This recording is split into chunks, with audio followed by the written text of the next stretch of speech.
देखो बेटा, बहुत सारे टॉपिक्स मैंने अभी तक आपको टीच कर दिए हैं। जो टैक्स लायबिलिटी थी वो टीच करना इसलिए ज़रूरी था क्योंकि हर जगह उसका यूज़ होता रहता है। डिटेल में कैपिटल गेन में सारे सेक्शंस दोबारा कवर हो जाएँगे। टीडीएस मैंने टीच कर दिया, उसका भी यूज़ बहुत ज़्यादा होता है, हर क्वेश्चन में उसका यूज़ हो सकता है, जितने भी असेसमेंट के क्वेश्चंस होंगे उसमें यूज़ हो सकता है। इंडिपेंडेंटली भी टीडीएस का क्वेश्चन आता है। फाइलिंग ऑफ रिटर्न टीच कर दिया मैंने, असेसमेंट प्रोसीजर टीच कर दिया, इनकम स्कीपिंग असेसमेंट भी उसके अंदर मैंने टीच किया था, इंटरेस्ट 234A, BC मैंने टीच कर दिया। इसके बाद मैंने आपके लिए टॉपिक टीच किए थे अपील्स एंड रिविजन्स, पेपर में डेफिनेटली मिलेगा अपील्स एंड रिविजन से। लास्ट क्लास में रेक्टिफिकेशन ऑफ मिस्टेक्स 154 टीच किया था, नोटिस ऑफ डिमांड 156 टीच किया था, सेसी इन डिफॉल्ट सेक्शन 220 और पेनल्टी भी लगाई जा सकती है सेक्शन 221 के अंदर। तो इन सब सेक्शंस को करने के बाद एक असेसमेंट आपका रहता है केवल, जिसको कहा जाता है सर्च असेसमेंट। सारे सेक्शंस चेंज कर दिए गए हैं, नए सेक्शंस को इंट्रोड्यूस किया गया है, पूरा कंसेप्ट चेंज कर दिया गया है। ब्लॉक असेसमेंट का कंसेप्ट भी लेके आए हैं उसके अंदर, बिल्कुल एक तरीके की नई चीज कह सकते हो। लेकिन जब उस पर हम पहुंचेंगे उससे पहले जो चीज मैंने आपको पढ़ा दी उसके लिए आप रिवाइज करते रहो कि जब तक आपका ये असेसमेंट्स जितने भी मैंने अभी तक पढ़ाई है, scrutiny assessment, management assessment, income escaping assessment, इस पे मास्टरी हो जाएगी, फिर स्टार्ट करेंगे सर्च असेसमेंट।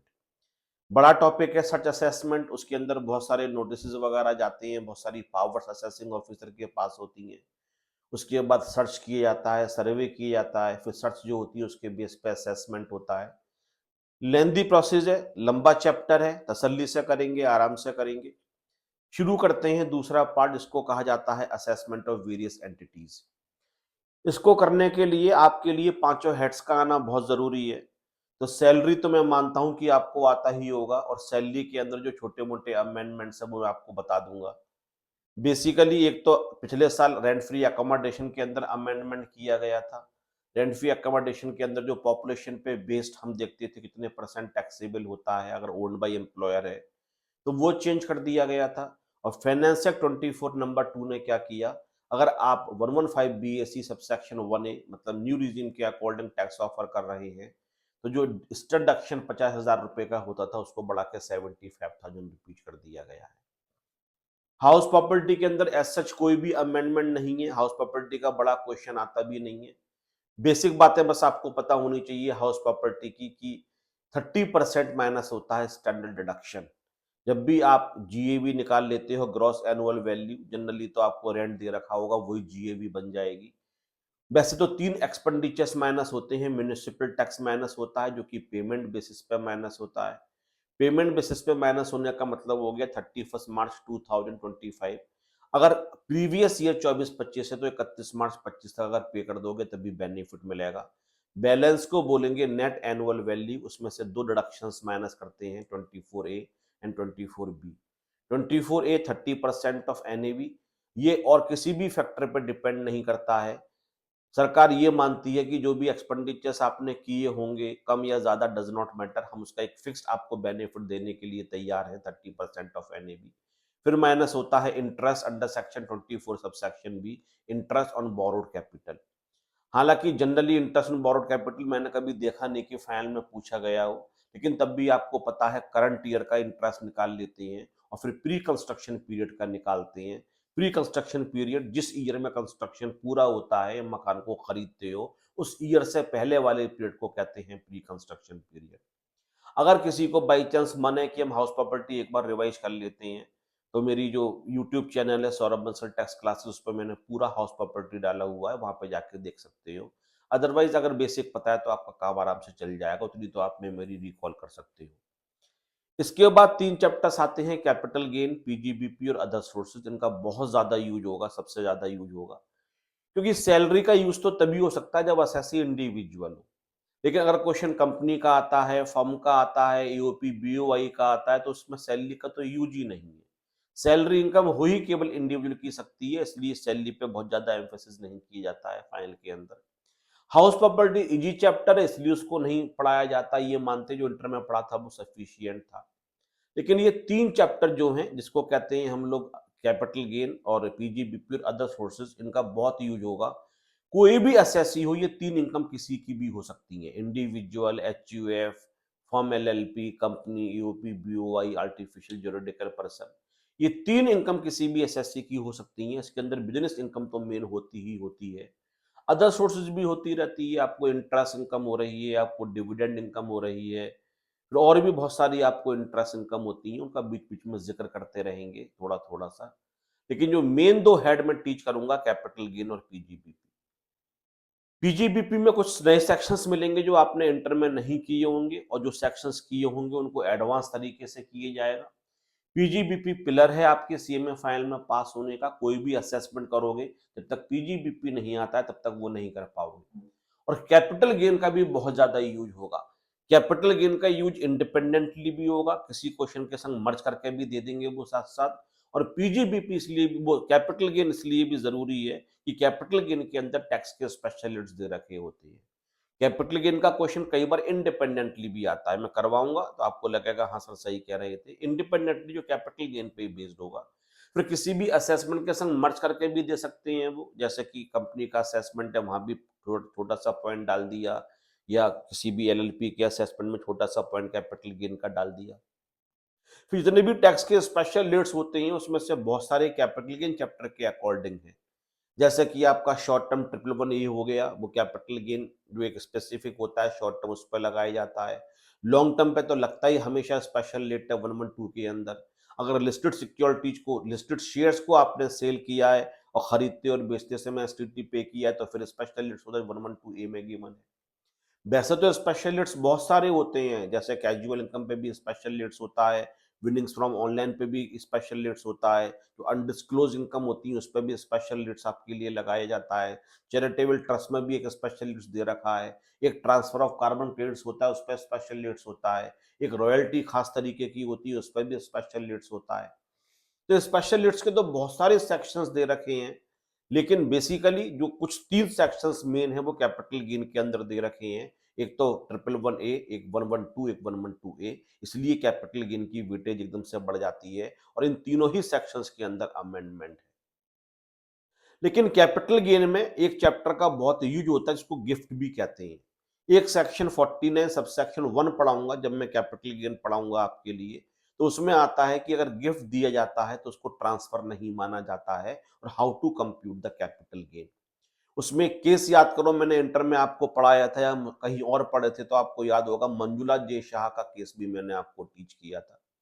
तो बहुत एडवांस लेवल पे पढ़ाऊंगा, क्योंकि फाइनल के अंदर 40N1 बहुत ज्यादा आता है। इसलिए हमें एक टॉपिक करने की रिक्वायरमेंट और भी, जिसको कहा जाता है गिफ्ट। गिफ्ट के संग मर्ज करके पढ़ाऊंगा उस टॉपिक के लिए मैं आपके लिए। तो इसीलिए जब तक गिफ्ट पता नहीं होगा तब तक वो प्रोविजन नहीं कर पाओगे, इसलिए गिफ्ट की बात कर लेते हैं। गिफ्ट चिदम्बरम साहब ने टैक्सेबल किया था 2008 के अंदर, और अगर मैं सही हूं तो 1 अक्टूबर 2008 को गिफ्ट के प्रोविजंस पहली बार इंट्रोड्यूस किए गए थे। उसके बाद टाइम टू टाइम अमेंडमेंट होता रहा, सेक्शंस भी चेंज होते रहे। सेक्शंस का मतलब जो क्लॉजेस थे वो चेंज होते रहे। जैसे इस समय क्लॉज 10 चल रहा है, बट ओरिजिनली क्लॉज 10 नहीं था। ओरिजिनली शायद 8th से शुरू किया था, 8th था, फिर उसके बाद 9th किया गया, उसके बाद 10th किया गया। तो इस समय जो करंट आपका सेक्शन है वो है सेक्शन 56 सब सेक्शन 2 क्लॉज 10। छोटी छोटी बातें बहुत सारी हैं, सीरियसली करोगे तभी आपको समझ में आएंगी जो कुछ भी मैं आपको पढ़ा रहा हूं। जो भी आपके लिए कोई पर्सन गिफ्ट देता है, तो वो गिफ्ट 3 तरीके का पॉसिबल है। या तो वो कैश में पॉसिबल है, या मूवेबल एसेट्स, या इमूवेबल एसेट्स। तो यहाँ पे लिखा गिफ्ट्स इन कैश। कैश का मतलब कैश नहीं है, कैश का मतलब मनी की कोई सी भी फॉर्म हो सकती है। फिर चाहे कैश में हो, फिर चाहे ड्राफ्ट में हो, फिर चाहे अकाउंट पे चेक से हो, किसी भी तरीके से हो, मतलब बेसिकली काइंड में नहीं होना चाहिए, उसके लिए बोला गया है गिफ्ट इन कैश। इसके बाद यहाँ पे लिखा हुआ है मूवेबल प्रॉपर्टीज का आपको मिलता है।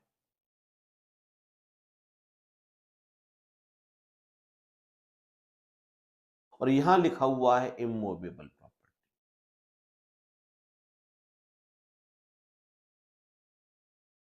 तो आपके लिए टोटल 3 पॉइंट्स में इसको डिवाइड किया गया है, कैश में, मूवेबल प्रॉपर्टी, इमूवेबल प्रॉपर्टी। लेकिन मूवेबल प्रॉपर्टी के अंदर केवल और केवल नॉन डेप्रिशिएबल एसेट्स अगर आपको मिलेंगी तभी गिफ्ट के प्रोविजन से एप्लीकेबल होंगे। अगर आपके लिए डेप्रिशिएबल एसेट्स मिलती हैं तो गिफ्ट के प्रोविजन से एप्लीकेबल नहीं होंगे, आपको टैक्स पे नहीं करना पड़ेगा। गिफ्ट अदर सोर्सेज की इनकम के अंदर टैक्सेबल होता है। Gift income from other sources के अंदर टैक्सेबल होता है। सेक्शन 56 देख के ही आपको समझ में आ जाना चाहिए अदर सोर्सेज की इनकम है। जो आपके सैलरी के प्रोविजंस हैं वो आपके 15 से शुरू होते हैं और आपके 17 तक जाते हैं। हाउस प्रॉपर्टी सेक्शन 22 से शुरू होता है और 27 तक है। पीजीबीपी 28 से शुरू होता है और 44 तक है। कैपिटल गेन 45 से शुरू होता है और आपके लिए 55 तक है। और अदर सोर्सेज 56 से शुरू होता है और 59 तक चला जाता है। तो जब भी 56 आएगा तो आपको समझ जाना चाहिए अदर सोर्सेज का सेक्शन है। चार्जिंग सेक्शन है। चार्जिंग का मतलब होता है कौन कौन सी इनकम किस हेड के अंदर चार्जेबल होती है। जैसे पीजीबीपी के अंदर कौन कौन सी इनकम पीजीबीपी हेड में चार्जेबल होंगी, ये बात सेक्शन 28 में लिखी हुई है। कौन सी इनकम कैपिटल गेन हेड के अंदर जाएगी, ये सेक्शन 45 सब सेक्शन 1 में लिखा हुआ है। कौन सी इनकम हाउस प्रॉपर्टी की इनकम मानी जाएगी, ये सेक्शन 22 के अंदर लिखा हुआ है। 22 जनरली जो पहला सेक्शन होता है वो चार्जिंग सेक्शन होता है। हम कैसे डिसाइड करें कि ये इनकम इसी हेड के अंदर जाएगी, that is the chargeability section, charging section.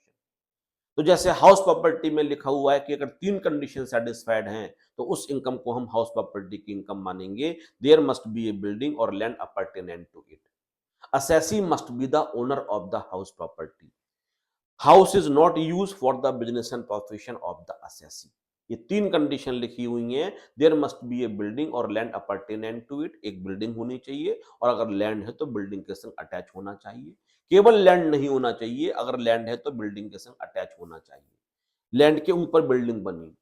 दूसरा, assessee must be the owner of the house property. और तीसरा, the building is not used by assessee for his business and profession. अगर ये 3 कंडीशन सेटिस्फाइड होती हैं तो रेंटल इनकम को हम बोल देते हैं हाउस प्रॉपर्टी की इनकम। मेरा घर है, बिल्डिंग है, मैं ओनर भी हूं और मैं अपनी कोचिंग के लिए यूज नहीं कर रहा हूं। अगर मैं कोचिंग के लिए यूज करूंगा तो मुझे रेंट नहीं मिलेगा, फिर बच्चों की फीस मिलेगी, फिर वो पीजीबीपी की इनकम बन जाएगी। इसलिए साफ साफ लिखा हुआ है the building is not use for the business and profession of the assessee. इसीलिए अगर ये 3 कंडीशन सेटिस्फाइड हैं तो आप कह सकते हो कि रेंट की इनकम हाउस प्रॉपर्टी की इनकम होगी। लेकिन इसका मतलब ये भी हो गया अगर लैंड आपने किसी को किराए पे दिया हुआ है और उससे इनकम हो रही है तो हाउस प्रॉपर्टी की इनकम नहीं होगी, तो बन जाएगा सोर्स आपका इनकम फ्रॉम अदर सोर्सेज। इसलिए इनकम फ्रॉम अदर सोर्सेज में आपको पढ़ाया गया था income from vacant piece of land. इसी तरीके से अगर असेसी ओनर नहीं है, क्योंकि सेकंड पॉइंट में लिखा हुआ था assessee must be the owner, अगर असेसी ओनर नहीं है तो वो हाउस प्रॉपर्टी की इनकम नहीं बन सकती है, तब उसको बोलते हैं सबलेटिंग और वो बन जाएगी अदर सोर्सेज की इनकम। मैंने अपना घर दानिश को लेट आउट किया और दानिश ने वो आगे घर भानु के लिए लेट आउट कर दिया। मैंने अपना घर दानिश को लेट आउट किया, आई एम द ओनर, तो मेरी इनकम तो हाउस प्रॉपर्टी की इनकम होगी। लेकिन अगर दानिश उस घर को या पार्ट ऑफ द हाउस को आगे भानु को लेट आउट करता है तो Danish is not the owner of the house property. तो जो दानिश की इनकम होगी वो इनकम फ्रॉम अदर सोर्सेज के अंदर जाएगी, that is not the income chargeable under the head house property. तो किसी भी हेड के अंदर ये डिसाइड करना बहुत जरूरी होता है कि जो इनकम है वो किस हेड में जानी चाहिए। अगर एम्प्लॉयर एम्प्लॉय का रिलेशन है तो इनकम सैलरी के अंदर जाती है। एम्प्लॉयर एम्प्लॉय का रिलेशन नहीं होगा तो सैलरी के अंदर नहीं जा सकती है। अगर एम्प्लॉयर एम्प्लॉय का रिलेशन है तभी इनकम जाती है, income under the head salary. तो अगर किसी एम्प्लॉय को रिटायरमेंट के बाद पेंशन मिल रही है तो पेंशन मिल रही है because of the employment, because of the relation of employer and employee. Pension is chargeable under the head salaries. लेकिन अगर एम्प्लॉय की डेथ हो जाती है, उसकी डेथ के बाद उसकी विडो को पेंशन मिल रही है, इसको कहते हैं family pension. And widow was not the employee of the company. जो विडो थी उसका जो जहां से पैसा मिल रहा है वहां से एम्प्लॉयर एम्प्लॉय का रिलेशन नहीं था, इसलिए विडो के हाथ में बोलेंगे फैमिली पेंशन। तो जो एम्प्लॉय था जब उसी को पेंशन मिलती है तो एम्प्लॉयर एम्प्लॉय का रिलेशन की वजह से मिलती है, तो सैलरी हेड में लेके जाते हैं। लेकिन अगर जो एम्प्लॉय था उसकी डेथ होने के बाद फैमिली मेंबर को पेंशन मिल रही है तो बोलते हैं फैमिली पेंशन, और हेड सैलरी नहीं रहता है कि जिसको पेंशन मिल रही है ही और she was not the employee, इसलिए उसको जब पेंशन मिलती है तो हेड हो जाता है अदर सोर्सेज। ये बातें मैं बीच बीच में क्यों करता रहता हूं, जिससे कि मैं पूरे इनकम टैक्स का ओवरव्यू आपके लिए देता रहूं बार बार। किसी भी पॉइंट का कहीं भी यूज हो सकता है, तो जहां भी मुझे अपॉर्चुनिटी मिलती है मैं कुछ ना कुछ और डिफरेंट बात आपको बता देता हूं, जिससे कि वो बात भी आपको रिकॉल हो जाए। इसी तरीके से अदर सोर्सेज का जो चार्जिंग सेक्शन है वो 56 होता है। 56 में दो होते हैं। 56 का सबसेक्शन 1 होता है, सबसेक्शन 2 होता है। सबसेक्शन 1 ये कहता है if income is not chargeable under above 4 head that will be chargeable under the head other sources. उसने अपनी कोई पहचान नहीं बताई। जैसे सैलरी की पहचान है there must be relation of employer and employee. House property की पहचान है जो मैंने 3 पॉइंट्स आपको बताए थे। कैपिटल गेन की भी अपनी पहचान है कि वो इनकम कैपिटल गेन में जाएगी नहीं जाएगी। 45(1) के अंदर थोड़ी देर में शुरू करूंगा। लेकिन अदर सोर्सेस कहता है अगर इनकम ऊपर लिखे 4 हेड्स के अंदर फॉल नहीं करती है, that is not the salary income, that is not the house property income, even not chargeable under the head PGBP और capital gain, it would be chargeable under the head other sources. तो कोई भी income जब आप शुरू करते हो तो आप पहले चारों हेड्स के दस्तक पे जाओ, दरवाजे पे जाओ, दस्तक दो। अगर वो एक्सेप्ट कर लेते हैं तो बात ही खत्म हो जाती है। रिफ्यूज कर देते हैं 4 जगह से इनकम फ्रॉम अदर सोर्सेज। जैसे एग्जामिनर्स रेम्यूनरेशन। एग्जामिनर्स जो होती हैं उनको कॉपी चेक करने का जो पैसा मिलता है वो किस हेड में जाएगा। अब सपोज करते हैं कोई टीचर है, उसको उसको यूनिवर्सिटी की कॉपी चेक करने का पैसा मिल रहा है, या बोर्ड के एग्जाम होते हैं तो वो कॉपी जो होती है वो चेक करने का पैसा मिलता है, वो किस हेड के अंदर जाएगा। तो पहले आप ये देखो कि जो पैसा दे रहा है वहां से क्या एम्प्लॉय एम्प्लॉय का रिलेशन है? नहीं है। सर क्यों नहीं है? क्योंकि आप जो एम्प्लॉय थे वो स्कूल के एम्प्लॉय थे, और जो आपको कॉपी चेक करने का पैसा दे रहा है वो बोर्ड दे रहा है, सीबीएसई दे रहा है। या हम यूनिवर्सिटी लेवल पे बात करें, you are the employee of the college, आप कॉलेज के एम्प्लॉय थे, लेकिन एग्जाम जो कंडक्ट करवाती है वो करवाती है यूनिवर्सिटी। जो आपको पैसा मिल रहा है वो यूनिवर्सिटी से मिल रहा है, एम्प्लॉयर एम्प्लॉय का रिलेशन नहीं है। तो सैलरी इनकम का तो सवाल ही खत्म हो गया।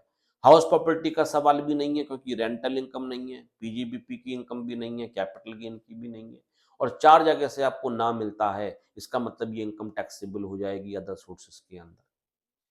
56(2) क्या कहता है? कुछ इनकम ऐसी होती हैं which are always chargeable under the head other sources.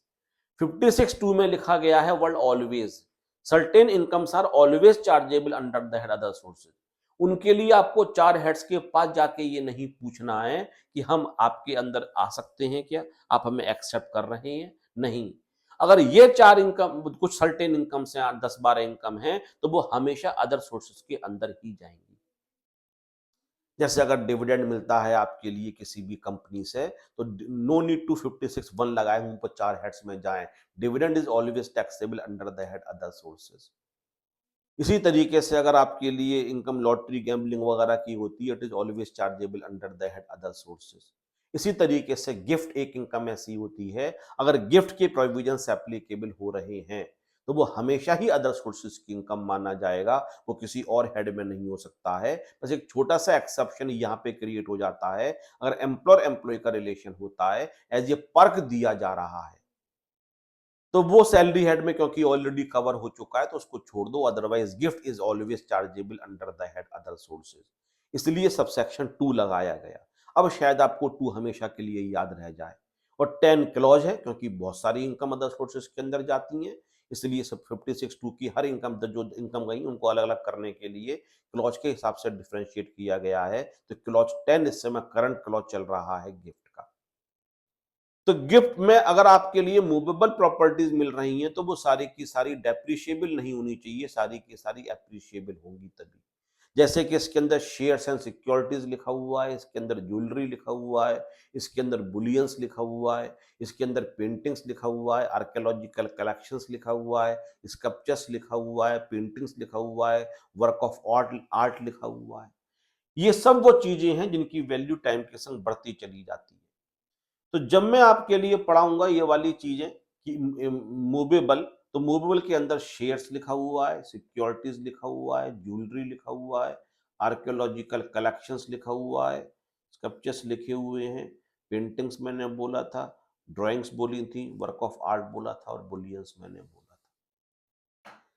अगर आप किसी को कार खरीद के गिफ्ट दे देते हो तो आपको गिफ्ट के प्रोविजंस, वो इनकम टैक्सेबल नहीं होगी, वो अदर सोर्सेज की इनकम ही नहीं, वो इनकम ही नहीं मानी जाएगी, उस पर टैक्स ही नहीं पे करना है। अगर आप किसी को गोल्ड देते हो, किसी को शेयर्स देते हो, किसी को डिबेंचर्स देते हो, किसी को बुलियंस देते हो, फिर तो टैक्स पे करना पड़ेगा।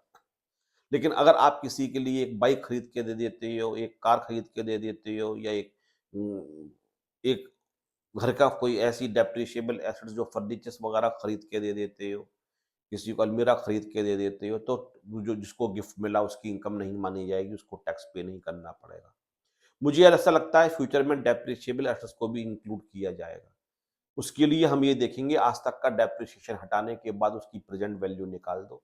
बट जो फ्यूचर में होगा तो होगा। अब जैसे रोहित साहब से मुझे चाहिए कुछ अमाउंट चाहिए, तो अगर मैं गिफ्ट के तरीके से गोल्ड की फॉर्म में ले लूँ तो मेरी इनकम बन जाएगी अदर सोर्सेज़ की। लेकिन अगर मुझे सपोज़ करते हैं मैं कैश में ले लूँ 1 लाख रुपए तब भी मेरी इनकम बन जाएगी। लेकिन मुझे सपोज़ बाइक खरीदनी है, तो रोहित साहब से मैंने कहा मुझे 1 लाख रुपए कैश मत दो आप ऐसा करो एक बाइक खरीद लो पहले आप और फिर वो मुझे गिफ्ट कर दो तो मुझे टैक्स पे नहीं करना पड़ेगा। तो ये भी तो टैक्स बचाने का तरीका हो गया कि जो मूवेबल एसेट्स की कैटेगरी में नहीं लिखी हुई हैं, उन चीज़ों को आप रिसीव कर लेते हो।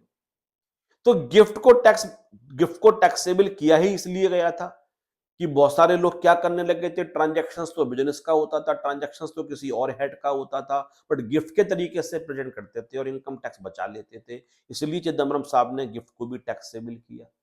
अब मैं आप लोगों से कहता हूं बेटा आप लोग मुझसे पढ़ने आते हो, मेरी इनकम केवल 1,000 रुपए है, 9,000 रुपए नहीं है। तो आप कहते हो सर अच्छा सर इतना सस्ता पढ़ाओगे, मैंने कहा 1,000 रुपए है, लेकिन तुम सब लोग मेरा बर्थडे आने वाला है, तुम सब लोग इनवाइटेड हो। और हाँ 8,000 रुपए मुझे गिफ्ट देना मत भूल जाना। हर बच्चा एनवलप के अंदर 8,000 रुपए मेरे लिए गिफ्ट लेके आएगा ही आएगा। तो अब है तो बिजनेस का ट्रांजैक्शन, लेकिन मैंने उसको गिफ्ट का रूप दे दिया। फिर मैं ये बोलता हूँ गिफ्ट तो अर्न ही नहीं किया जाता है, क्योंकि इनकम होने के लिए गिफ्ट को किसी भी इनकम को अर्न करोगे तभी तो वो इनकम बनेगी। जब इनकम की डेफिनेशन में जाएंगे तो एक मेन इंग्रेडिएंट होता है इनकम का कि उसको अर्न करना जरूरी है। मैंने कहा अर्न किया, सामने वाले अपनी मर्जी से दिया, तो इसलिए गिफ्ट इनकम नहीं बन रही थी।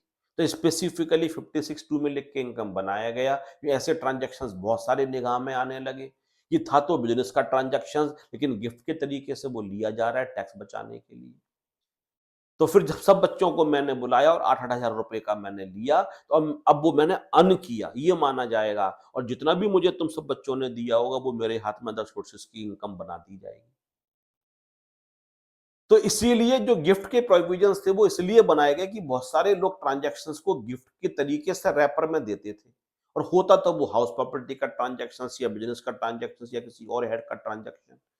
तो वो टैक्स बचाने के लिए इसलिए लेके आ गए, लेकिन टैक्स बचाना अभी भी पॉसिबल है। तो अगर मुझे किसी से अभी भी सपोज करते हैं किसी बच्चे को मैंने पढ़ाया और उसकी फीस बहुत ज्यादा थी, लाख रुपए फीस थी, सपोज कर रहे हैं, मैं उससे ये बोलूंगा बेटा फीस तो केवल 10,000 रुपए है, बाकी तुम क्या करो एक बाइक खरीद के मुझे गिफ्ट में दे दो, मुझे बाइक खरीदनी भी है। तो अगर वो बाइक खरीद के मुझे दे देगा तो मुझे टैक्स ही नहीं पे करना पड़ेगा, क्योंकि मूवेबल के अंदर हमने बाइक को कवर ही नहीं किया है। केवल डेप्रिशिएबल को छोड़ के जो बचती हैं उनको कवर किया है, डेप्रिशिएबल को कवर किया है, share, securities, jewellery, archaeological collections, sculptures, drawings, paintings, work of art, bullions. Bullions एक तरीके की सोने की ब्रिक्स या बिस्किट्स कह लो उसको बुलियंस। ज्वेलरी एक तरीके से ज्वेलरी की फॉर्म में हो जाता है, और गोल्ड बिल्कुल रॉ गोल्ड की फॉर्म में होता है जैसे बिस्किट्स या ब्रिक्स की फॉर्म में, उसके लिए बुलियन कह दिया जाता है। तो मैं ये मुझे लगता है फ्यूचर में हो सकता है कि कभी डेप्रिशिएबल को भी इंक्लूड किया जाए, लेकिन जब किया जाएगा तब की बात बाद में। लेकिन अभी अगर मैं आपसे बोलूं मूवेबल, तो जिसको मैंने अंडरलाइन किया, उनको अगर आदान प्रदान करते हो, उनको गिफ्ट देते हो, तभी गिफ्ट के प्रोविजन एप्लीकेबल होंगे। तो हम कैश की बात करते हैं, तो अगर कैश आपको मिलता है, cash from all persons,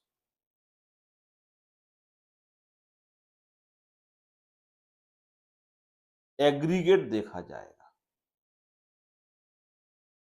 exceeds ₹50,000, तो जितने भी लोगों से आपको पूरे साल में गिफ्ट कैश मिला, कैश का मतलब कैश की कोई भी फॉर्म हो सकती है, वो फ्रॉम ऑल पर्सन्स लिखा हुआ, जितने भी लोगों से मिला एक साल के अंदर, अगर वो 50,000 रुपए को एक्सीड करता है, तो entire amount, whole of the amount, जितना भी पैसा होगा chargeable income under the head other sources, income from other sources, उसको आईएफओएस की इनकम बना देंगे, इनकम फ्रॉम अदर सोर्सेज की इनकम बना देंगे। तो सपोज करते हैं ए ने मुझे गिफ्ट दिया 20,000 रुपए का और बी ने मुझे गिफ्ट दिया 30,000 रुपए का और सी ने मुझे गिफ्ट दिया 1,000 रुपए का। जब नए प्रोविजंस आए थे तो ऑल पर्सन्स नहीं लिखा था, स्टार्टिंग का 2008 का मुझे याद है, फ्रॉम ए पर्सन लिखा था। तो वहां पे हर पर्सन का अलग अलग देखते थे, तो उस केस में ना तो ए टैक्सेबल होता, ना बी होता, ना सी होता, बट फिर सब्सिक्वेंट ईयर्स के अंदर उसको ऑल पर्सन्स कर दिया गया। तो आज की डेट में एग्रीगेट देखा जाएगा, ये हो गया 51,000 और ये 50,000 रुपए से ज्यादा है। तो जो भी आपको मिला 50 से ज्यादा होगा तो मेरी इनकम फ्रॉम अदर सोर्सेज बना दी जाएगी 51,000, 1,000 रुपए नहीं। अगर 50,000 या उससे कम हो तो इनकम जीरो होती, लेकिन 50 को क्रॉस कर गया तो फिर पूरा amount, whole of the amount, such amount, not the exceeding amount, 50 से ऊपर वाला नहीं, पूरा का पूरा अमाउंट जो होगा आपको टैक्सेबल कर दिया जाएगा अदर सोर्सेस के अंदर। इसको बहुत सीरियसली कर लेना, जो मैं यहाँ पे आपको पढ़ा रहा हूं। लेकिन गिफ्ट के कुछ एक्सेप्शंस होते हैं,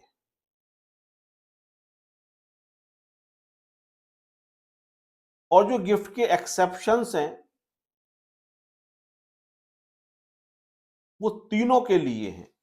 वो आपके लिए कैश के लिए भी है, मूवेबल के लिए भी है, इमूवेबल के लिए भी है।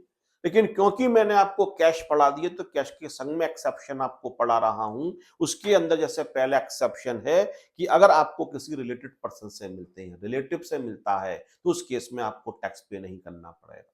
क्योंकि रिलेटिव जब आपको गिफ्ट देते हैं तो इंटेंशन प्योर होती है, वो वास्तव में आपको चाहते हैं, आप उनके नियर एंड डियर हो, they are happy with your happiness, इसलिए वो आपको पैसा दे रहे हैं, इसलिए वो आपको कोई एसेट दे रहे हैं। इसलिए वहां पे हम रिश्तों की वजह से किसी भी तरीके का उसमें मैनिपुलेशन नहीं ढूंढते हैं और उसको एग्जाम किया गया, जैसे on the occasion of marriage है।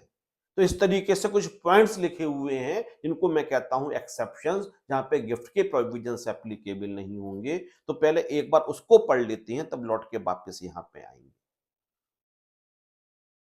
लिखा हुआ है प्रोवाइडेड दैट दिस क्लॉज का मतलब clause 10 shall not apply to any sum of money or any property received।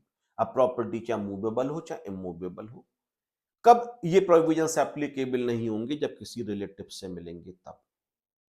दूसरा लिखा हुआ है on the occasion of marriage of the individual, individual के केस में मैरिज ऑफ द इंडिविजुअल। एक बात मैं और बता दूं, गिफ्ट जो प्रोविजंस होते हैं, गिफ्ट के प्रोविजंस में अब लिखा हुआ है where any person receives, any person receives, any person का मतलब इंडिविजुअल भी हो गया, एचयूएफ भी हो गया, एओपी बीओआई भी हो गया, कंपनी भी हो गया, फर्म भी हो गया। जब इनिशियली इनको बनाया गया था तो लिखा हुआ था गिफ्ट रिसीव बाय इंडिविजुअल और द एचयूएफ। अगर कंपनी को गिफ्ट मिलता था या फर्म को गिफ्ट मिलता था, भले ही कैश में या शेयर्स वगैरह, तो टैक्सेबल नहीं होता था। इनिशियली सारे पर्सन्स को इंक्लूड नहीं किया गया था, ये भी बाद में इंक्लूड किया गया है। तो इसको भी बहुत ध्यान से देखना, एनी पर्सन रिसीव्स और फ्रॉम एनी पर्सन और पर्सन्स। तो इसलिए मैंने लिखा from all the persons, aggregate word मैंने लिखा। तो ये पर्सन्स भी, पर्सन्स जितने भी लोगों से मिलेगा एग्रीगेट करना पड़ेगा। और असेसी कोई भी हो, असेसी कोई भी हो सकता है। पहले असेसी लिमिटेड थे, इसलिए मैं हमेशा कहता हूं जब भी टैक्स का पुराना वो करना चाहिए, 10 ईयर्स करना चाहिए, तो बहुत सोच समझ के कि जो आंसर दे रखा है वो अपडेटेड है या अपडेटेड नहीं है। अभी मैं इंटर का एक क्वेश्चन बच्चों को करवा रहा था, बच्चे अपने खरीद लेते हैं बाजार से, कुछ 10 ईयर्स आते हैं, बहुत ही बेकार 10 ईयर्स हैं, उनके आंसर्स तो पैथेटिक होते हैं। अब उसमें डिविडेंड फ्रॉम इंडियन कंपनी दे रखा था, वो एक जमाने में एग्जाम 1034 के अंदर एग्जाम होता था। अब मैंने डिविडेंड को टैक्सेबल बताया क्योंकि 1034 खत्म कर दिया निर्मला सीतारमन ने। अब डिविडेंड शेयर होल्डर्स के हाथ में टैक्सेबल होता है 10% के अंदर, पहले वो 1034 में एग्जाम होता था। उस बच्चे ने टैक्सेबल किया, उसके अंदर एग्जाम दे रखा है 1034 के अंदर, बच्चा कंफ्यूज। अब बच्चे को सबसे पहले क्या लगता है, सर ने गलत पढ़ा दिया होगा। उसको ये समझ में नहीं आता है कि ये क्वेश्चन अपडेटेड नहीं होगा, ये आंसर अपडेटेड नहीं है, उन्होंने प्रॉपर तरीके से, पहला अपने टीचर पे शक करता है। सर आपने तो बताया था, ये नहीं सर इस बुक में गलत दे रखा है कि इसमें ट्रीटमेंट समझ में नहीं आया, बच्चा तुरंत क्या लगता है, सर सर आपने तो पढ़ाया था कि ये टैक्सेबल होता है और इसमें एग्जाम लिखा हुआ है, सर हम क्या करें सर। तो मैंने उसको बता दिया कि बेटा अब टैक्सेबल कर दिया गया है। पहले एक टैक्स होता था कॉर्पोरेट डिविडेंड टैक्स, जिसकी वजह से इसको एग्जम्प्ट किया जाता था। अब वो टैक्स हटा दिया गया है। Now dividend is taxable in the hands of the share holders. तो इसलिए जब भी किसी पुराने क्वेश्चंस को करो तो हमेशा क्रॉस चेक कर लो कि जो आंसर्स दे रखे हैं, अगर कहीं आंसर दे भी रखे हैं, इवन आपके सजेस्टेड आंसर्स भी हैं, उसको भी अपडेट करने की रिक्वायरमेंट है। हम कल ही अपील्स एंड रिविजन्स कर रहे थे, वहां पर टाइम लिमिट अभी भी 60 डेज दे रखा था, जबकि 60 डेज को अब 2 मंथ्स कर दिया गया है। जब आईटीईटी के सामने अपील करते हैं तो जो चेंजेज हैं उसके हिसाब से इंस्टीट्यूट को भी ध्यान रखना चाहिए कि आंसर परफेक्ट होना चाहिए। तो एनी पर्सन अब लिख दिया गया है, तो अगर जो भी पढ़ा रहा हूं, तो अगर वो चाहे इंडिविजुअल को मिल रहा हो, चाहे एचयूएफ को मिल रहा हो, चाहे कंपनी को मिल रहा हो, फॉर्म एलएलपी को मिल रहा हो, एओपी बीओआई को मिल रहा हो, artificial judicial person, local authority, any person who receive the gift, तो अगर वो रिलेटिव से मिल रहा है, रिलेटिव केवल इंडिविजुअल और एचयूएफ के केस में ही डेफिनेशन निकल के आएगी, क्योंकि जब हम रिलेटिव की डेफिनेशन आगे देखेंगे तो वो इन केस ऑफ इंडिविजुअल और एचयूएफ ही आएगी। इसलिए पहला एक्सेप्शन तो केवल इंडिविजुअल एचयूएफ के लिए ही हो गया, देखा जाए तो बस केवल on the case of marriage ये तो केवल इंडिविजुअल के लिए ही हो गया, बट एक्सेप्शन जरूरी नहीं है केवल इंडिविजुअल एचयूएफ के लिए, किसी के लिए भी हो सकते हैं। तो रिलेटिव से मिल रहा है, अकेजन ऑफ द मैरिज मिल रहा है। अब यहाँ पे मैरिज लिखा हुआ है, एनिवर्सरी नहीं लिखा हुआ है, इसलिए मैं कई बार क्वेश्चंस के अंदर देता हूं कि उसको गिफ्ट मैरिज एनिवर्सरी पे मिला। बच्चे कहते हैं सर ये तो एक्सेप्शन है। नहीं, मैरिज नहीं है वो, मैरिज एनिवर्सरी है, वो तो हर साल आती है। मैरिज तो लाइफ में एक बार होती है। एक्सेप्शनल केसेस को छोड़ दो तो मैरिज जनरली एक ही बार होती है। और मैरिज में जो आपको गिफ्ट देते हैं लोग, वो भले ही आपके रिलेटिव नहीं भी हैं, तब भी वहां पे उसको वास्तव में गिफ्ट माना जाता है, उसको किसी भी तरीके का इनकम ट्रांजैक्शन नहीं माना जाता है। मैरिज में गिफ्ट इसलिए देने की प्रथा चली थी कि एक नया कपल अपनी जिंदगी को शुरू करना चाहता है, तो उसके पास सारा सामान, पहले पुराने जमाने में कैश की प्रथा कम हुआ करती थी। जो भी रिलेटिव्स आते थे, जो भी जानकार आते, कोई आइटम, किसी ने फैन दे दिया, किसी ने वॉशिंग मशीन दे दी, अपनी हैसियत के हिसाब से किसी ने जूसर मिक्सर दे दिया, किसी ने कोई और किचन का सामान दे दिया। तो गृहस्थी शुरू करने के लिए सामान इकट्ठा हो जाए, ये कंसेप्ट था बेसिकली, जो शादियों पे गिफ्ट। अब तो आदमी के पास इतना टाइम ही नहीं है कि वो खरीद के गिफ्ट लेके आए, कि क्या गिफ्ट मेरे दोस्त को चाहिए हो सकता है, जिसकी शादी में हम जा रहे हैं उसको चाहिए। अब तो बस एनवेलप्स में रखे आपने 500, 1000, 1 रुपये, वो भी इस बात पर डिपेंड करता है कि जब वो मेरी शादी में आया तो उसने कितना पैसा मुझे दिया था। लोग लिस्ट बना के रखते हैं कि हमारे घर की शादी हुई थी तो इसने इतना पैसा दिया था, इसने इतना पैसा दिया था, तो उनके घर की मैरिज होती है तो उसी के अकॉर्डिंग पैसा दे के आते हैं। जिंदगी में कितने बड़े-बड़े काम करने के लिए आदमी चंद्रमा पे पहुंच गया, आदमी मंगल ग्रह पे पहुंचने वाला है, एलन मस्क ने चमत्कार कर दिया। वो ऐसी पहली नॉन गवर्नमेंट एजेंसी बना दी जो अंतरिक्ष की यात्रा में सैर करवा रही है। और हम अभी तक इन बातों में उलझे हुए हैं कि शादियों में हिसाब-किताब रखते हैं, किसी ने 500 रुपए दिए, किसी ने 1000 रुपए दिए, लेन-देन के चक्करों में पड़े रहते हैं। तो जो कैश वगैरह का कंसेप्ट आ गया, लेकिन अभी भी ये माना जाता है कि वो वास्तव में प्योर इंटेंशन के संग मैरिज एक आदमी कर रहा है, तो आप उसकी सहयोग करना चाहते हो नई जिंदगी के अंदर, इसलिए मैरिज को गिफ्ट के प्रोविजन से बाहर रखा गया है। अगर विल और इनहेरिटेंस में कोई चीज मिलती है, उसके लिए भी बाहर रखा गया है, विल और इनहेरिटेंस के लिए। अगर कोई आदमी की डेथ होती है, होने वाली, उसको लगता है वो अपनी वसीयत करके जाता है, वसीयत के बाद किसी को मिलता है, या इनहेरिटेंस वसीयत करके नहीं जाता है, तो जो लॉ के हिसाब से हायरार्की इनहेरिटेंस में जिसको मिलना चाहिए उसको मिल रहा है, तब भी आपके लिए गिफ्ट के प्रोविजंस एप्लीकेबल नहीं होंगे। Contemplation of the death of the pair, किसी आदमी को लगता है कि मेरी डेथ हो सकती है, और उस कंटेम्पलेशन में वो अपने हर किसी के लिए गिफ्ट करता है, किसी को देता है। किसी डॉक्टर ने कहा तुम्हारा ऑपरेशन होगा, बचने के चांसेस बहुत कम है, ऑपरेशन करके शायद बच भी जाओ, 1%, 10% या 15%, वैसे तो बचोगे नहीं। तो कंटेम्पलेशन ऑफ डेथ में भी कई लोग अपनी चीजों को गिफ्ट करते हैं। अगर मैं एक्सीडेंट हो गया मेरा और मैं मर गया तो मैं क्या होगा, तो वो उसमें भी गिफ्ट करते हैं। कंटेम्पलेशन ऑफ डेथ में उसके लिए भी गिफ्ट से बाहर रखा गया है, मतलब सेक्शन 56(2)(10) से बाहर रखा गया है। फिर फ्रॉम एनी लोकल अथॉरिटी, कोई लोकल अथॉरिटी, म्यूनिसिपैलिटी, कॉर्पोरेशंस वगैरह आपसे किसी भी तरीके की हेल्प आपको मिलती है। अब म्यूनिसिपैलिटी कॉर्पोरेशंस कई लोगों के लिए हेल्प करती है, अवार्ड देती है, तो अगर यहाँ पे नहीं लिखोगे तो जो भी किसी की हेल्प करी होगी, 50 से ज्यादा की हेल्प कर दी, तो उसके हाथ में टैक्सेबल हो जाएगा। तो म्यूनिसिपैलिटी कॉर्पोरेशंस लोगों की हेल्प भी करती है, अवार्ड्स भी देती है सिटीजन्स वगैरह के लिए। लोकल अथॉरिटी से किसी भी तरीके का अमाउंट मिल रहा है या गिफ्ट मिल रहा है तो गिफ्ट टैक्सेबल नहीं होगा, उसको बाहर कर दिया गया। इसके बाद फ्रॉम एनी फंड और फाउंडेशन और fund university, other education institutions, hospital और अदर मेडिकल इंस्टीट्यूशन और एनी ट्रस्ट और institution refer to in 1023C। अभी 1023C का मैंने जिक्र भी किया था कुछ दिन पहले जब मैं फाइलें में पढ़ा रहा था। बड़े बड़े इंस्टीट्यूशंस होते हैं, हॉस्पिटल्स होते हैं, एजुकेशन इंस्टीट्यूशंस होते हैं, उनकी पूरी की पूरी इनकम एग्जेम्प्ट होती है 1023C के अंदर।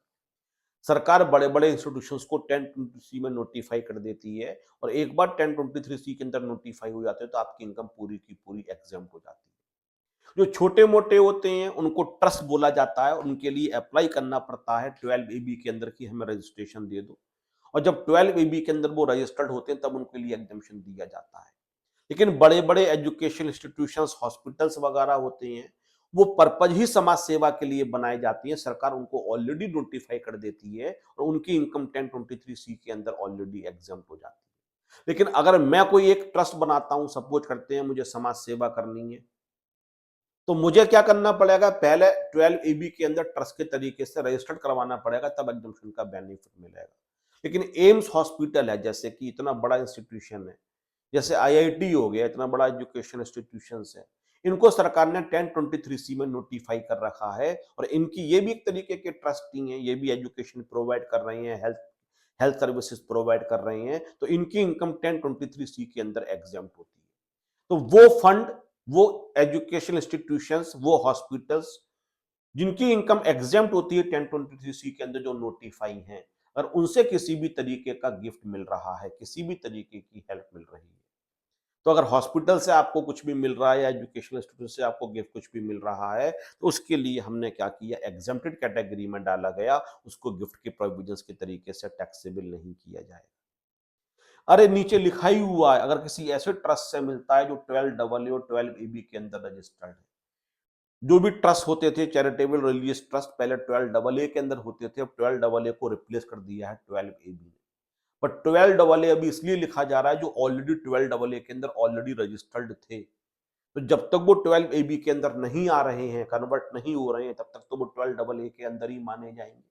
लेकिन अगर आप 12AA नहीं भी लिख के आ तो चलेगा, अब ट्रस्ट का जो रजिस्ट्रेशन नया होता है वो 12AB के अंदर होता है। तो कोई भी ट्रस्ट जो 12AB के अंदर रजिस्टर्ड है, अब एक ट्रस्ट है जो लोगों की हेल्प करता है, किसी बच्चे के पास एडमिशन के लिए पैसे नहीं है, उसको 60,000 रुपए दे दिए एडमिशन करवाने के लिए।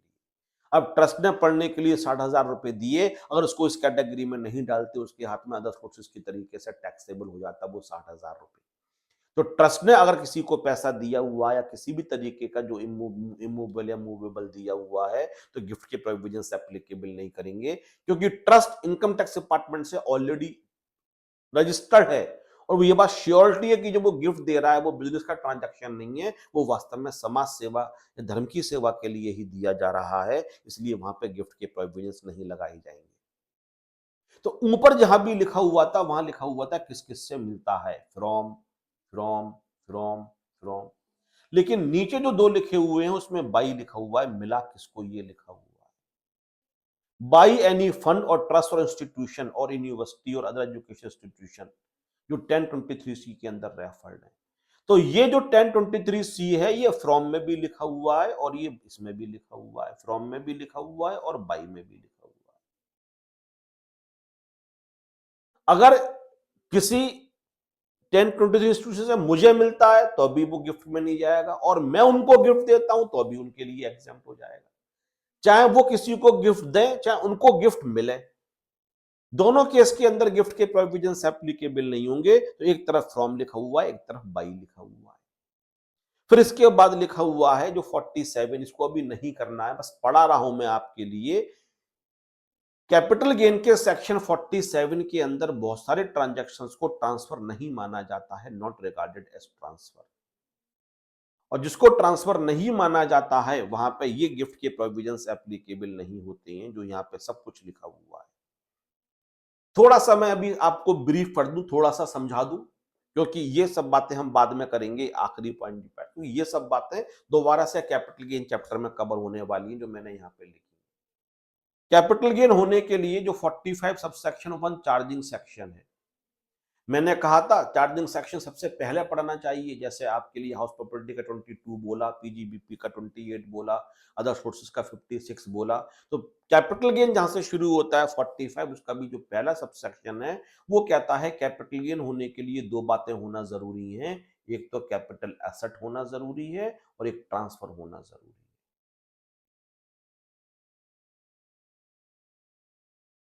कैपिटल एसेट की डेफिनेशन सेक्शन 2 क्लॉज 14 में दे रखी है और ट्रांसफर की 2 क्लॉज 47 में दे रखी है। अगर ये दोनों कंडीशन सेटिस्फाइड होती हैं तो उसके लिए कैपिटल गेन मान लेते हैं। अभी थोड़ी देर में डीप में चलेंगे इस पे। तो ट्रांसफर को 247 में डिफाइन किया गया है। इसके अंदर हर तरीके का ट्रांजैक्शन आ जाता है। मतलब ट्रांसफर की डेफिनेशन इतनी वाइड है कि जब भी कोई किसी को कुछ चीज देता है तो वो ट्रांसफर बन जाता है। ट्रांसफर के अंदर सेल भी लिखा हुआ है, एक्सचेंज भी लिखा हुआ है, एक्सटिंग्विशमेंट भी लिखा है, रिलिंक्विशमेंट भी लिखा है, कन्वर्जन भी लिखा है, कंपलसरी एक्विजिशन भी लिखा है।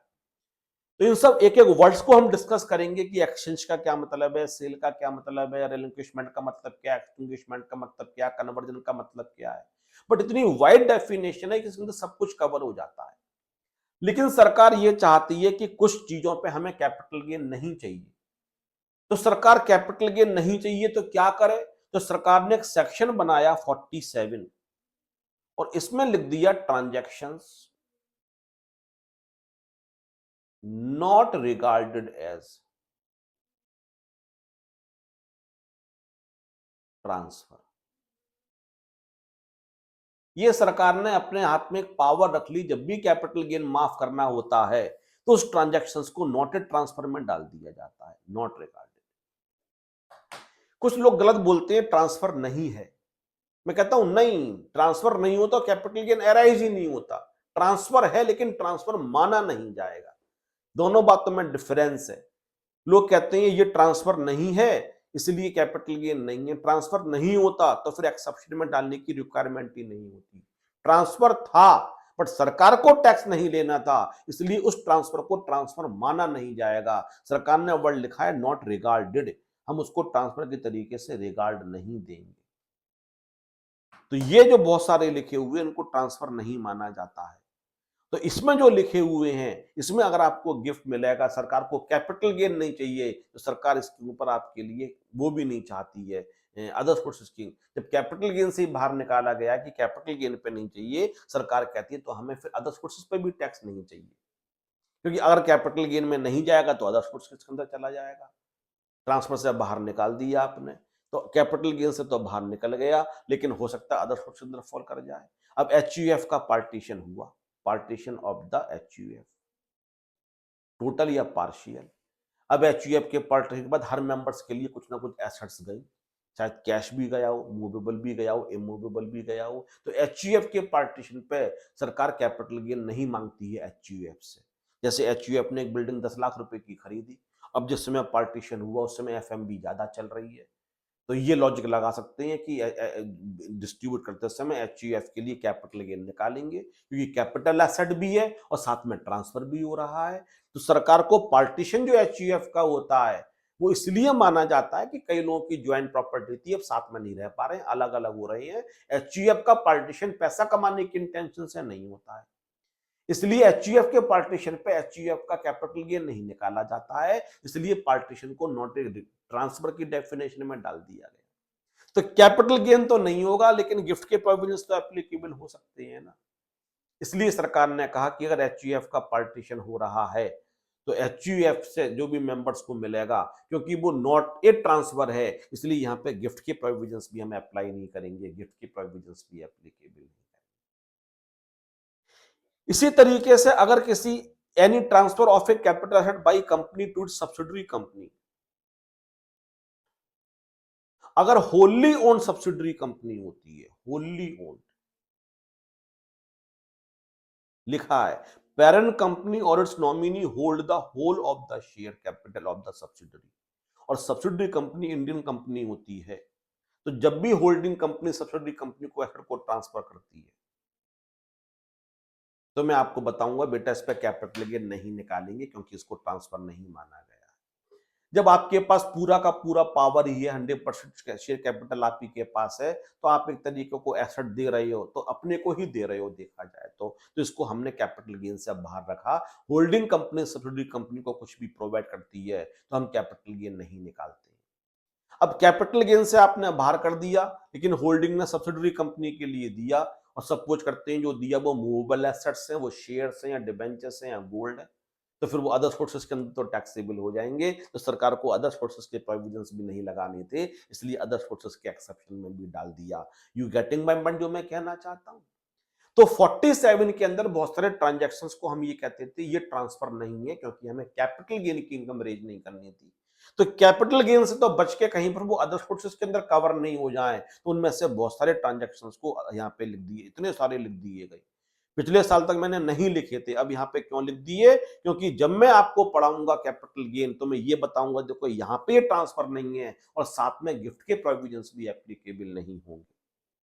तो ये नो एक्सेप्शंस दे रखे हैं, इसमें से कोई भी केस आ जाए तो गिफ्ट के प्रोविजंस एप्लीकेबल नहीं होंगे। एक बार फिर बोल देता हूं, अगर गिफ्ट के रिलेटिव से मिल रहा है तो on the occasion of marriage मिल रहा है, विल या इनहेरिटेंस के तरीके से मिल रहा है, contemplation of the death of the pair या डोनर की वजह से, जिसको लगता है कि मैं मर सकता हूं इस वजह से उसने दिया हुआ है, किसी लोकल अथॉरिटी से मिल रहा है, किसी ऐसे fund institutions education institutions hospital से मिल रहा है जो 1023C के अंदर रेफर्ड है, या किसी ऐसे ट्रस्ट से मिल रहा है जिसका रजिस्ट्रेशन 12 ABEB के अंदर हो चुका है, तो जो भी आपको मिलेगा वो आपके हाथ में गिफ्ट के तरीके से टैक्सेबल नहीं होगा। और अगर रिसीव करने वाला 1023C वाला एजुकेशन इंस्टीट्यूशंस या हॉस्पिटल्स वगैरह है, या फिर किसी 47 के अंदर वो ट्रांजैक्शंस इनको ट्रांजैक्शंस को ट्रांसफर नहीं माना गया, वो ट्रांसफर हो रहा है, तो गिफ्ट के प्रोविजंस एप्लीकेबल नहीं होंगे। सीरियसली कर लेना, क्योंकि जो कुछ मैं पढ़ा रहा हूं केवल CMA फाइल को ध्यान में रख के पढ़ा रहा हूं। बहुत सालों के पेपर्स मेरे दिमाग में रहते हैं, उनको ध्यान में रख के पढ़ा रहा हूं फ्रॉम एनी रिलेटिव। तो अब सवाल ये उठता है कि सर रिलेटिव की डेफिनेशन क्या होगी? तो यहाँ पे एक्सेप्शंस के अंदर एक रिलेटिव की डेफिनेशन देख लेते हैं। What is the definition of relative? तो HUF के अंदर तो बहुत ईजी है। HUF का मतलब तो हो गया HUF के मेंबर्स। तो HUF के मेंबर्स HUF के लिए कुछ भी देते हैं तो HUF के हाथ में वो टैक्सेबल नहीं होगा। HUF के मेंबर्स HUF के लिए कुछ भी देते हैं तो HUF के हाथ में टैक्सेबल नहीं होगा। तो HUF के लिए तो रिलेटिव की मेंबर्स बहुत इजी हो गई। HUF की डेफिनेशन में लिखा हुआ है मेंबर्स ऑफ द HUF। लेकिन बात करते हैं अगर कोई इंडिविजुअल है तो उसके हाथ में रिलेटिव्स कौन कौन माने जाएंगे उसके रेस्पेक्ट में। तो अपने असेसी को हम मिस्टर एक्स मान लेते हैं, ही इज द असेसी।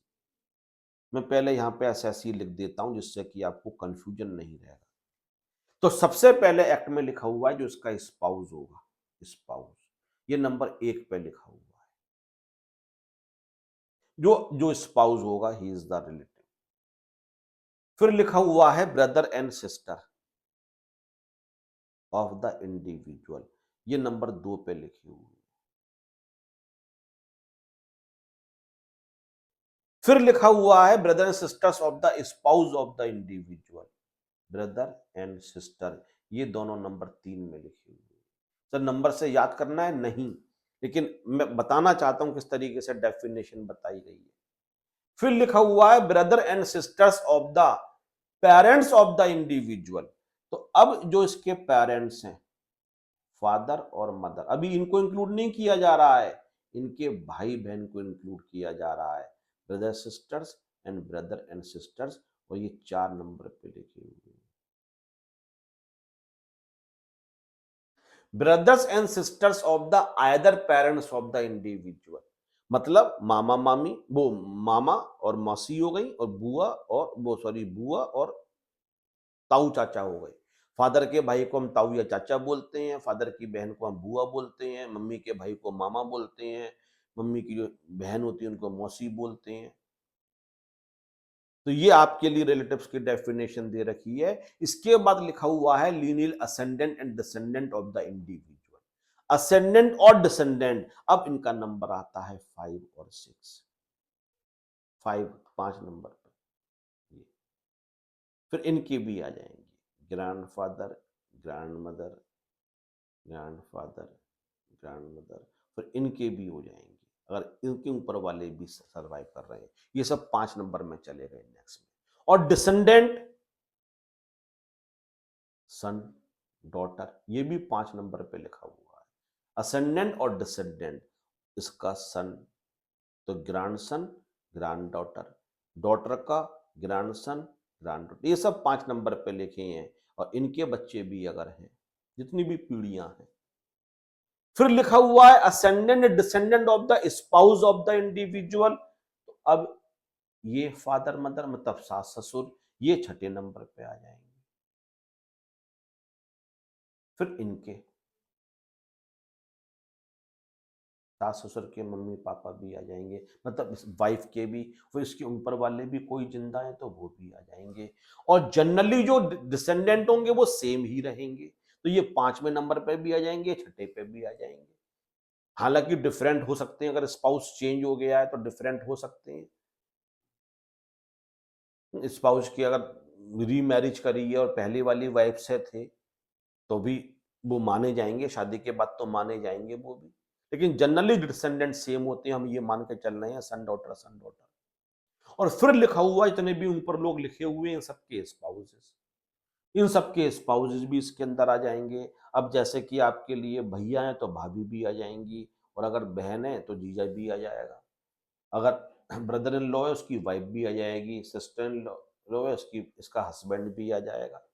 अगर चाचा हैं तो चाची भी आ जाएंगी, बुआ हैं तो फूफा भी आ जाएंगे, मामा हैं तो मामी भी आ जाएंगी, मौसी हैं तो मौसा भी आ जाएंगे। बेटा है तो बेटी की वाइफ भी आ जाएगी, डॉटर है तो डॉटर का हस्बैंड भी आ जाएगा, ग्रैंडसन के, ये सब जितने भी हैं इन सबके स्पाउसेस। ये डेफिनेशन आपके लिए दे रखी है इसके अंदर। और ये कठिन डेफिनेशन नहीं है, ये सारे वो रिलेटिव्स हैं जो रिलेटिव्स किसी भी फंक्शन में आते हैं। आप सोचना, इसमें से कोई रिलेटिव दूर का जिससे आप बात नहीं करते हो, 7-8 दिन में आप इनसे किसी न किसी से बात कर लेते हो। चाचा, बुआ, मौसी, फूफा, साला, साली, यही तो इसके अंदर दे रखे हैं सारे के सारे। देखो आप, कोई दूर का रिलेटिव नहीं है। ये डेफिनेशन जरूर याद कर लेना, क्योंकि कई बार क्वेश्चन में फंस जाओगे आप। एक क्वेश्चन मैं भी करवाऊंगा, उसके अंदर रिलेटिव्स दे रखे होंगे तो आप पहचान नहीं पाओगे, क्वेश्चन होगा नहीं होगा, जैसे ये क्वेश्चन अभी करेंगे हम लोग। तो spouse of the individual number 1 पे दे रखा है। ब्रदर और सिस्टर्स ऑफ द इंडिविजुअल, हाँ सर, नंबर 2 पे दे रखा था। ब्रदर और sisters of the spouse of the individual number 3 पे दे रखा था। ब्रदर और sisters of the either of the parents of the individual, हाँ सर ये भी आपने बोला था। फिर लीनियर असेंडेंट और डिसेंडेंट ऑफ द इंडिविजुअल बोला था। फिर लीनियर असेंडेंट और descendant of the spouse of the individual बोला था। और फिर जो बी से लेके एफ में लिखे हैं, ऊपर जितने भी लोग लिखे हैं, इन सबके स्पाउस, सबसे आखिर में स्पाउस बोला था। This is the definition of the relatives. इसको याद कर लेना रिलेटिव्स को। इनसे अगर मिलता है तो एक्सेप्शन में चले जाएगा, गिफ्ट की प्रोविजंस एप्लीकेबल नहीं होंगे। तो एक छोटा सा ये क्वेश्चन है, ये क्वेश्चन आप ही करके दिखा दो। अच्छी बात है, आप कर लोगे, जल्दी से करके दिखाइए आप। बस ये आपको पता ही होगा कि इसका रिडक्शन 80G के अंदर मिलता है। हाँ आयुष बोलो बेटा। बता दो दोबारा। क्या बेटा? जो रिलेटिव की डेफिनेशन में एफ वाला पॉइंट। एफ वाला पॉइंट है लीनियल असेंडेंट और डिसेंडेंट। लीनियल का मतलब होता है लाइनेज, लाइन से। असेंडेंट का मतलब होता है पूर्वज, डिसेंडेंट का मतलब होता है वंशज। तो जो असेसी है, एक्स है, असेंडेंट का मतलब ऊपर की तरफ चलो, माँ बाप, फिर उनके माँ बाप, फिर उनके माँ बाप। और डिसेंडेंट मतलब बेटा बेटी, उनके बेटा बेटी, उनके बेटा बेटी। फिर लिखा हुआ है जो स्पाउस होंगे उनके असेंडेंट और डिसेंडेंट। तो स्पाउस के माँ बाप सास ससुर, फिर उनके सास ससुर के माँ बाप, फिर उनके माँ बाप, फिर डिसेंडेंट बेटा बेटी, बेटा बेटी, बेटा बेटी। तो डिसेंडेंट जनरली कॉमन होंगे, तो डिसेंडेंट जो होंगे बेटा बेटी दोनों के सेम ही होंगे। बट अगर सपोज करते हैं किसी का डिवोर्स हो गया, और डिवोर्स से पहले जो वाइफ थी या हस्बैंड था उसके बच्चे थे, अब शादी हो गई, तो जो बच्चे बच्चे होंगे उनको भी काउंट किया जाएगा। मतलब डिसेंडेंट हम स्पाउस के देखेंगे तो इस अलग अलग क्यों लिखा है, डिसेंडेंट डिफरेंट भी हो सकते हैं। तब भी हम उसके लिए रिलेटिव की डेफिनेशन मानेंगे। इसलिए डिसेंडेंट जनरली कॉमन होते हैं, बट डिसेंडेंट डिफरेंट भी हो सकते हैं। Okay sir. ये क्वेश्चन करके दिखाओ जल्दी से बेटा। इजी क्वेश्चन है, तुम्हारे लेवल का क्वेश्चन कहीं से भी नहीं है, ऐसा क्वेश्चन नहीं आएगा, जस्ट फॉर प्रैक्टिस। हाँ, एक बार समझ में आ गया कैसे करना है, इसलिए ये क्वेश्चन दे रहा हूं। भानु ने पूछा न्यू रिजीम, क्वेश्चन पहले पूरा पढ़ो भानु।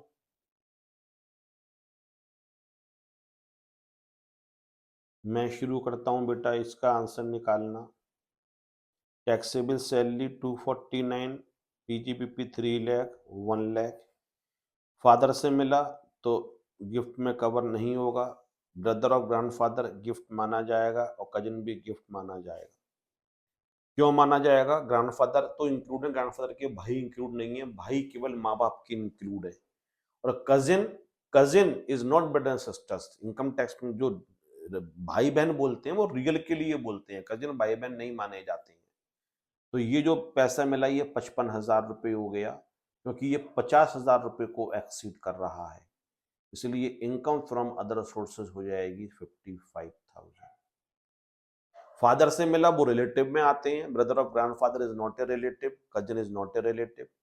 तो पहले यहाँ पे लिख लेते हैं जीटीआई। जीटीआई कितनी हो जाएगी? 3 4 5 6 6 7 लाख 4,000 आ रही है मेरी, तब भी मैं चेक कर लेता हूँ एक बार।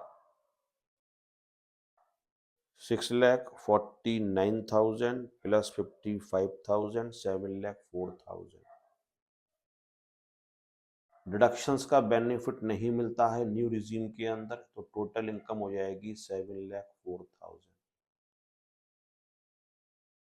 7,04,000, तो फिर हम इस पर टैक्स निकालेंगे तो अलग अलग निकालेंगे। लॉन्ग टर्म कैपिटल गेन को अलग कर दिया 1,00,000 रुपए। Balance income 6,04,000। यहाँ पे टैक्स निकालेंगे एट द रेट ऑफ 12.5%, 12,500।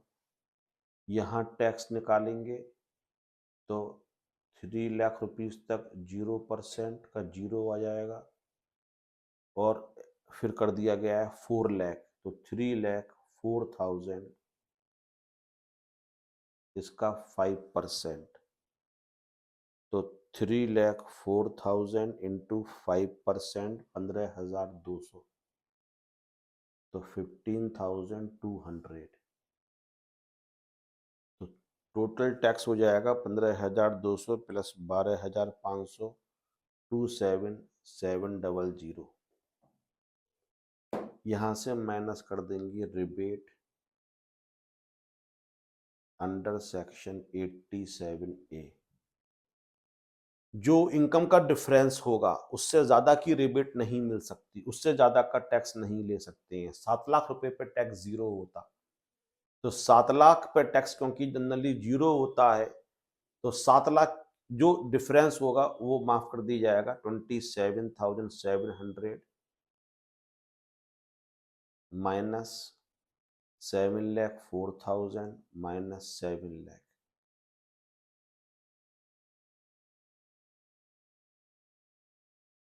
तो 4,000 रुपए से ऊपर जो भी होगा तो 27,700 माइनस 4,000, 23,700 की रिबेट मिल जाएगी, और 4,000 रुपये आपका निकल के आ जाएगा टैक्स। इसमें ऐड कर देंगे 4%, 160, और आपका आ जाएगा 4160। याद करो मैंने नए रिजीम में मार्जिन रिलीफ का कंसेप्ट टीच किया था।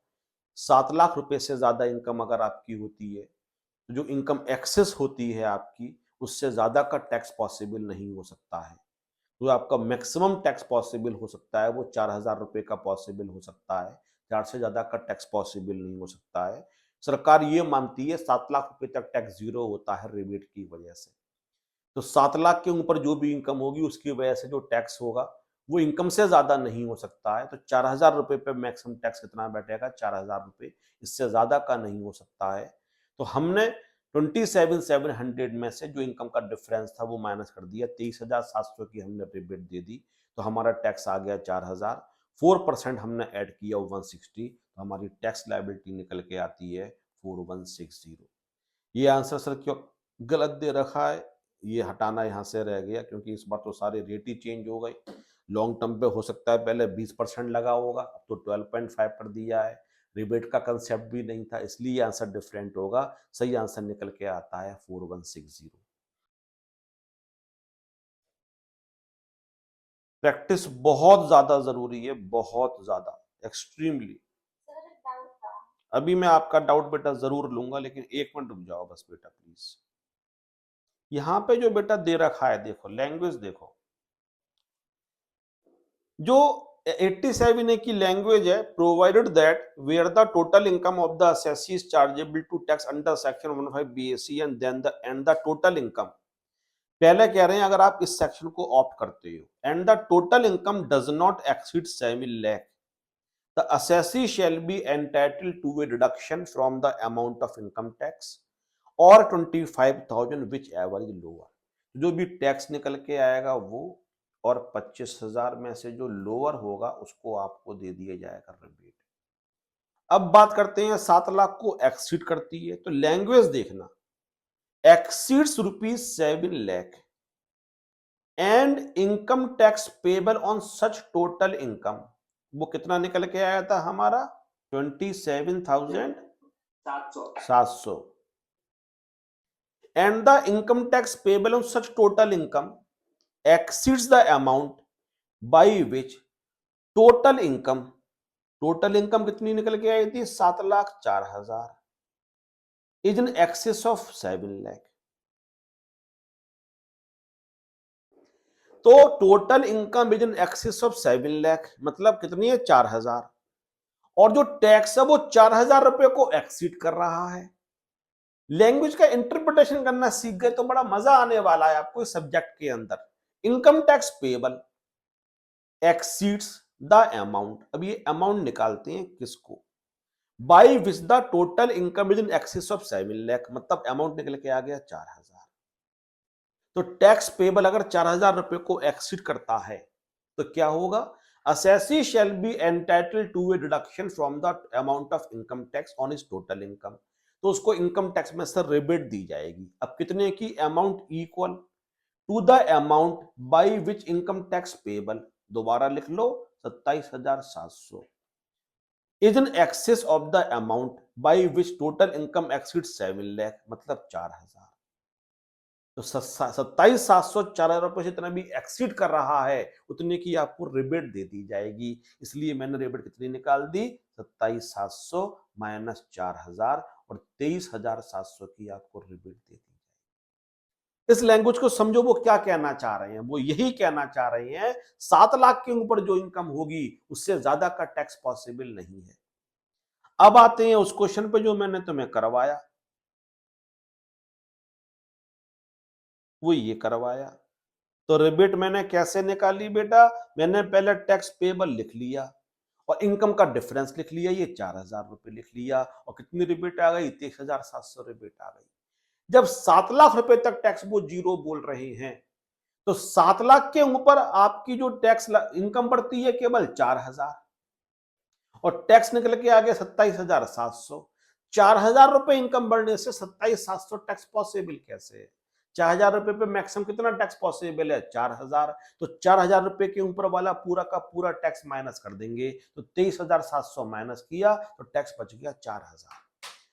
मैं फिर बोल रहा हूं, शायद किसी को समझ में आए, जो शमशाद ने गलती करी वो मत करना। बच्चे क्या करते हैं, पहले 7 लाख पे टैक्स निकाल के देखते हैं, कहते हैं लॉन्ग टर्म भी तो इसके अंदर है, वो मत करना, क्योंकि लॉ की लैंग्वेज में केवल लिखा हुआ है 7 लाख के ऊपर वाला जो भी इनकम होगी उससे ज्यादा का टैक्स पॉसिबल नहीं है। तो 4,000 से ज्यादा का टैक्स पॉसिबल नहीं है, तो अगर टैक्स जो निकल के आया वो 4 से ज्यादा का होगा तो 4 से ऊपर वाले को हम एज ए रिबेट 87A के अंदर माइनस कर देंगे। बहुत, इसलिए मैंने सबसे पहले स्टार्टिंग में ये सेक्शन सारे पढ़ा दिए थे। दोबारा भी एक बार जब कैपिटल गेन पढ़ाऊंगा तो डिस्कस करूंगा सारे सेक्शंस, लेकिन स्टार्टिंग में पढ़ाने का पर्पज ये था कि 2 बार आपका रिवीजन हो जाए। दिया, बोलो बेटा, डाउट बोलो अपना। सर मैं मार्जिनल रिलीफ और रिबेट में थोड़ा सा कंफ्यूज हो गई थी। दोनों जगह मार्जिनल रिलीफ दिया जा रहा है। जब सरचार्ज लगता है तब मार्जिनल रिलीफ के नाम से दिया जाता है, जब रिबेट में दिया जा रहा है तो रिबेट के नाम से दिया जा रहा है, दोनों ही मार्जिनल रिलीफ है बेटा।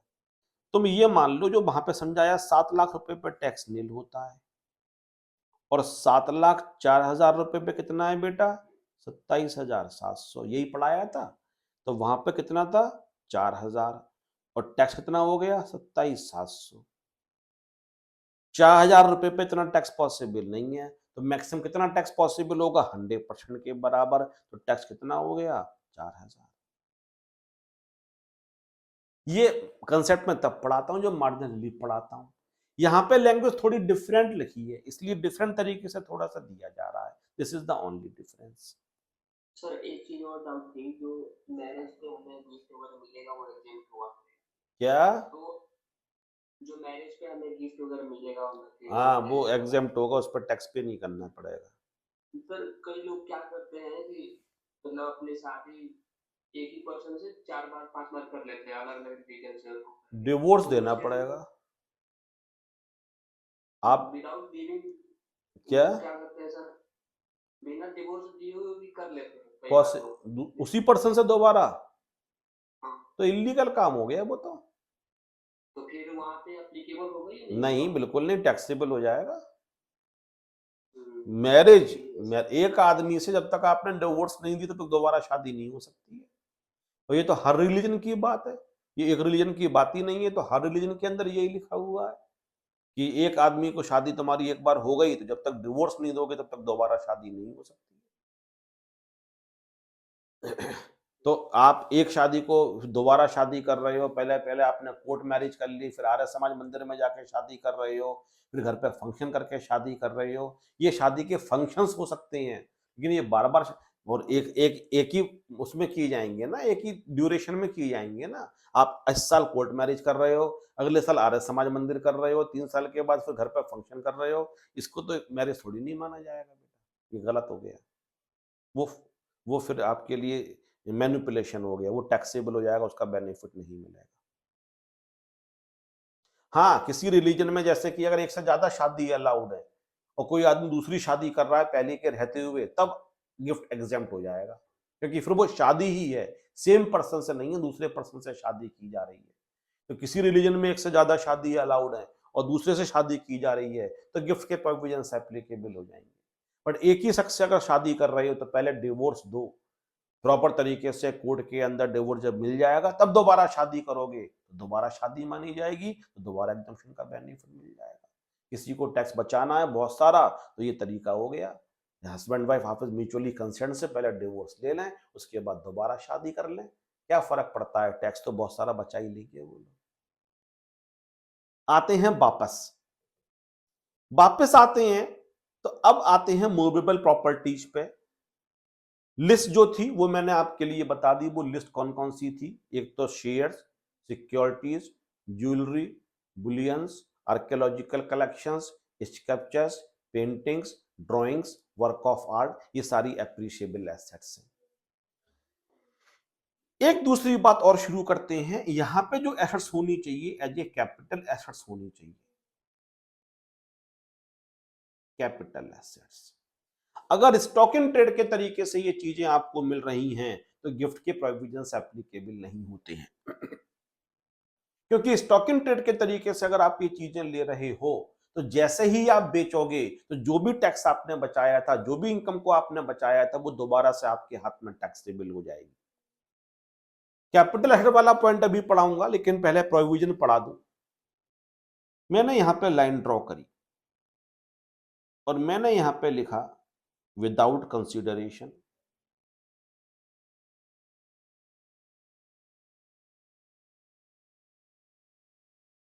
और यहां पे लिखा for a consideration. Sir cash में क्यों नहीं किया, क्योंकि कैश में पॉसिबल ही नहीं है without consideration, for a consideration. Without consideration तो यहां पे मैंने लिखा गिफ्ट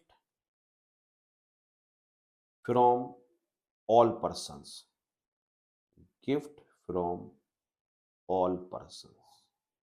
मुझे क्योंकि एग्रीगेट वर्ड लिखना था इसलिए मैंने यहां पे लिखा all persons. FM aggregate FMB exceeds ₹50,000।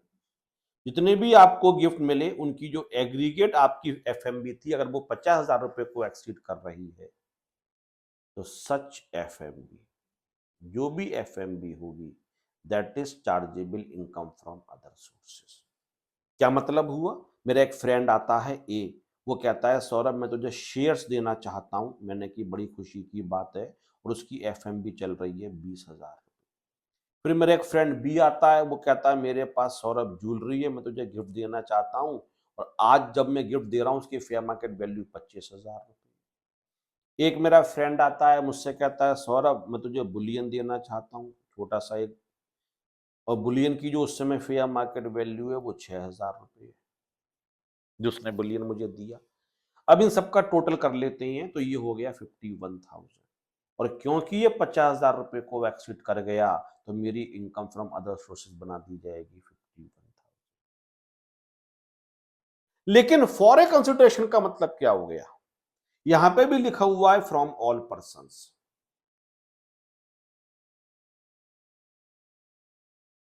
इसलिए मैं एग्रीगेट लगाऊंगा। Aggregate fair market value exceeds the consideration by more than ₹50,000। और फिर मैंने यहां पे लिखा such excess chargeable income from other sources. इस एग्जाम्पल को देखने की रिक्वायरमेंट है, और उसके बाद मैं कैपिटल एसेट वाला पॉइंट आपको सीरियसली पढ़ाऊंगा। मेरा एक फ्रेंड आके मुझसे कहता है सौरभ मैं तुझे देना चाहता हूं शेयर्स। मैंने कहा बहुत अच्छी बात है। यही मेरे पास आया, फेयर मार्केट वैल्यू चल रही है 90,000 रुपए, लेकिन मैं तुझे मात्र ये चीज देने को तैयार हूं 70,000 रुपए की। अब मैंने 70,000 रुपए, मुझे तो 20 का फायदा हो रहा था। मेरा एक फ्रेंड आया, बोला सौरभ तुझे कुछ गिफ्ट देना है, मुझे ज्वेलरी लेके आया हूं, 50,000 रुपए की वैल्यू है, लेकिन ये मेरे लिए महंगा गिफ्ट हो जाएगा, मैंने 25 तक का गिफ्ट सोचा था, तो तुझे ऑफर दे रहा हूं 25,000 रुपए का मुझसे गोल्ड खरीद ले। मैंने 50 वाला गोल्ड 25,000 रुपए का खरीद लिया। फिर मेरे पास एक फ्रेंड आता है, वो कहता है कि मैं एक पेंटिंग लेके आया हूं भाई तेरे लिए, और पेंटिंग 10,000 रुपए की थी फेयर मार्केट वैल्यू, मैं तुझे 6,000 रुपए की देने के लिए तैयार हूं। तो टोटल मुझे कितने का गिफ्ट मिला? 90 और 50, 140, 1,50,000 रुपए का गिफ्ट मिला। लेकिन मैंने पे कितना किया?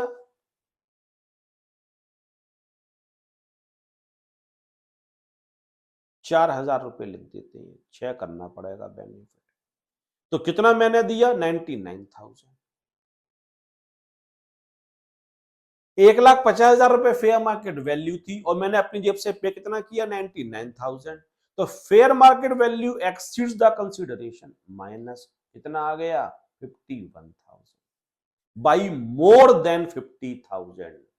तो अगर aggregate fair market value aggregate consideration को 50 से ज्यादा से एक्सीड करती है, सच एक्सेस, तो इनकम फ्रॉम अदर सोर्सेज बना दी जाएगी 51,000। सच एक्सेस, एक्सेस कितनी हो गया? 51,000। ये अदर सोर्सेज की इनकम बना दी जाएगी, और सबका हमें एग्रीगेट करके देखना है। अगर हम अलग अलग देखेंगे तब भी आएगा। यहां से मुझे कितना बेनिफिट हुआ, यहां से कितना बेनिफिट हुआ? 20,000 रुपए का। यहां से कितना बेनिफिट हुआ? 25,000 रुपए का। यहां से कितना हुआ? 6,000 का। इसका टोटल भी 51 आएगा। चाहे तो ऐसा कर लो, 20 और 25, 45 और 6, 51। ये aggregate consideration, aggregate fair market value, और वो भी 51 आएगा। ये तो मैथमेटिक्स हो गई। और अगर 50 को एक्सीड कर गया, सर एग्जैक्टली 50 होता तो फिर इनकम फ्रॉम अदर सोर्सेज नील मान लेते, लेकिन 50,000 1 रुपए भी हो गया तो फिर 1 रुपए इनकम नहीं होगी, पूरी 50,000 1 रुपए को अदर सोर्सेज की इनकम मान लिया जाएगा। इतना आपको एग्जैक्टली समझ में अगर आ गया तो मैं अब वो बात बताता हूं जो मैंने कैपिटल एसेट लिखी थी। अब आपको वो बात एग्जैक्टली समझ में आएगी। मैंने यहां पे लिखा कैपिटल एसेट, और यहां पे लिखा स्टॉक इन ट्रेड।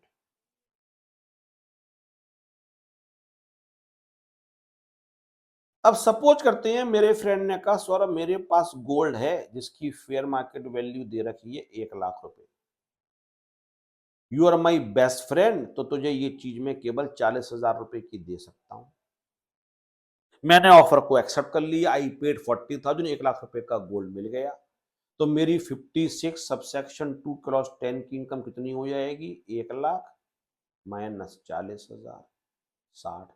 और 60 क्यों हो जाएगी? क्यों? क्योंकि वेरी क्लियर कि वो 50 को एक्सीड कर रही है। पूरे साल में कोई और गिफ्ट नहीं मिला, ये मानते हैं कि 50 से ज्यादा की है, इसलिए मेरी इनकम हो जाएगी 60,000 रुपए। अब स्टॉक इन ट्रेड की बात करते हैं, ये होलसेलर है और ये रिटेलर है। होलसेलर ने कहा भाई मेरी चीज की जो वैल्यू है आज वो 1 लाख रुपए है। रिटेलर ने कहा मुझे तो थोड़ा बेनिफिट दे दो। रिटेलर चलो जान पहचान का भी मान लेते हैं, पुराना कस्ब था या दूर का दोस्त भी मान लेते हैं, उसने कहा कोई बात नहीं, तो केवल 40,000 रुपए पे कर दे। अब रिटेलर ने 40,000 रुपए पे किया तो आप बोलोगे सर 1 लाख रुपए की चीज के केवल 40,000 रुपए पे करे तो FMV exceeds the consideration by more than 50,000, 60,000 रुपए गिफ्ट बनाएंगे। But no, provisions of gifts are not applicable. Provisions of 56 to 10 are not applicable. Sir क्यों नहीं नॉट एप्लीकेबल? क्योंकि यहां पे जो खरीदा जा रहा है वो as a stock in trade purchase किया जा रहा है, रिटेलर इसको आगे बेच देगा। और सर जैसे ही बेचेगा, सपोज करते हैं थोड़े टाइम में बेच दिया, 1 साल में या सेम ईयर में 1,20,000 रुपए का, तो अब जब पीजीबीपी की इनकम निकालेगा तो भाई 1,20,000 रुपए में से 1 लाख थोड़ी नहीं माइनस करेगा, 40 माइनस करेगा, ये तो फंस गया। इसको तो 80,000 रुपए पर टैक्स पे करना पड़ गया। अगर इसने 1 लाख का खरीद के 20 का बेचा होता तो 20,000 रुपए पीजीबीपी की इनकम बनती। लेकिन जो 60,000 रुपए का बेनिफिट हुआ उसको एंजॉय नहीं कर पाया। ये क्यों नहीं एंजॉय कर पाया? क्योंकि अब इसको कॉस्टिंग दिखानी पड़ेगी 40,000 1 लाख की जगह। अब जब बेचेगा 1,20,000 रुपए का तो इसकी पीजीबीपी की इनकम 80,000 निकल के आ जाएगी, तो टैक्स कहां बचा? हाँ, अगर ये लेके ही आया होता 1 लाख का और 20 का बेचा होता तो 20 पे पीजीबीपी पर टैक्स पे करता। तो जो 60,000 रुपए में अदर सोर्सेज की इनकम बनाते, बस अंतर ये पड़ा कि वो अदर सोर्सेज की इनकम नहीं बनी, वो किस हेड की इनकम बन गई? वो पीजीबीपी की इनकम बन गई 80,000 रुपए के नाम से। यू गेटिंग पॉइंट जो मैं आपको कहना चाहता हूं?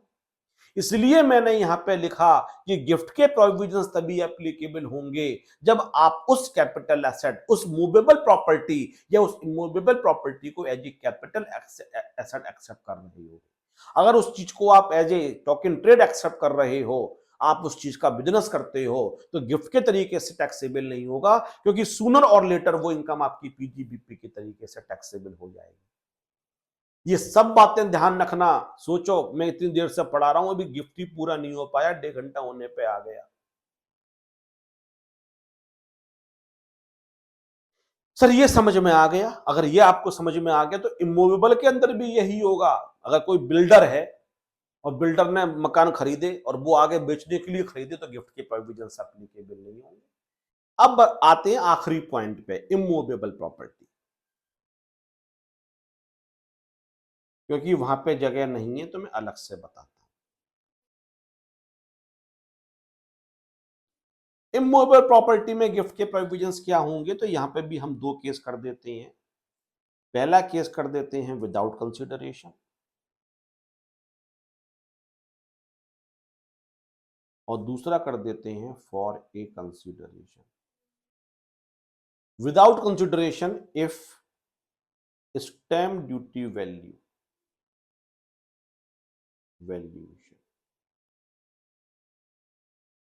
exceeds, if stamp duty valuation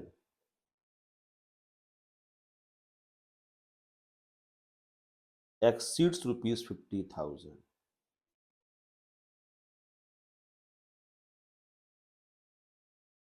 बस इतना डिफरेंस है कि मूवेबल में जिसको हमने नाम दिया था फेयर मार्केट वैल्यू, यहां पे हम बोलेंगे शॉर्ट में SDB, stamp duty valuation. Stamp duty valuation क्या होता है सबको पता है, इंटर में जहां भी आप पढ़े थे आपको बताया गया था, लेकिन तब भी मैं हल्का सा हिंट दे देता हूं आपके लिए। Stamp duty valuation, valuation by the authority, valuation by stamp duty authority.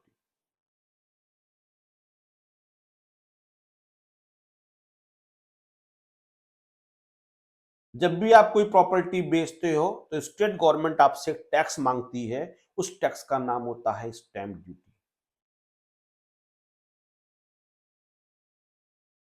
जो टैक्स, जो ड्यूटी स्टैम्प पेपर के थ्रू दी जाती है उसको स्टैम्प ड्यूटी कहा जाता है।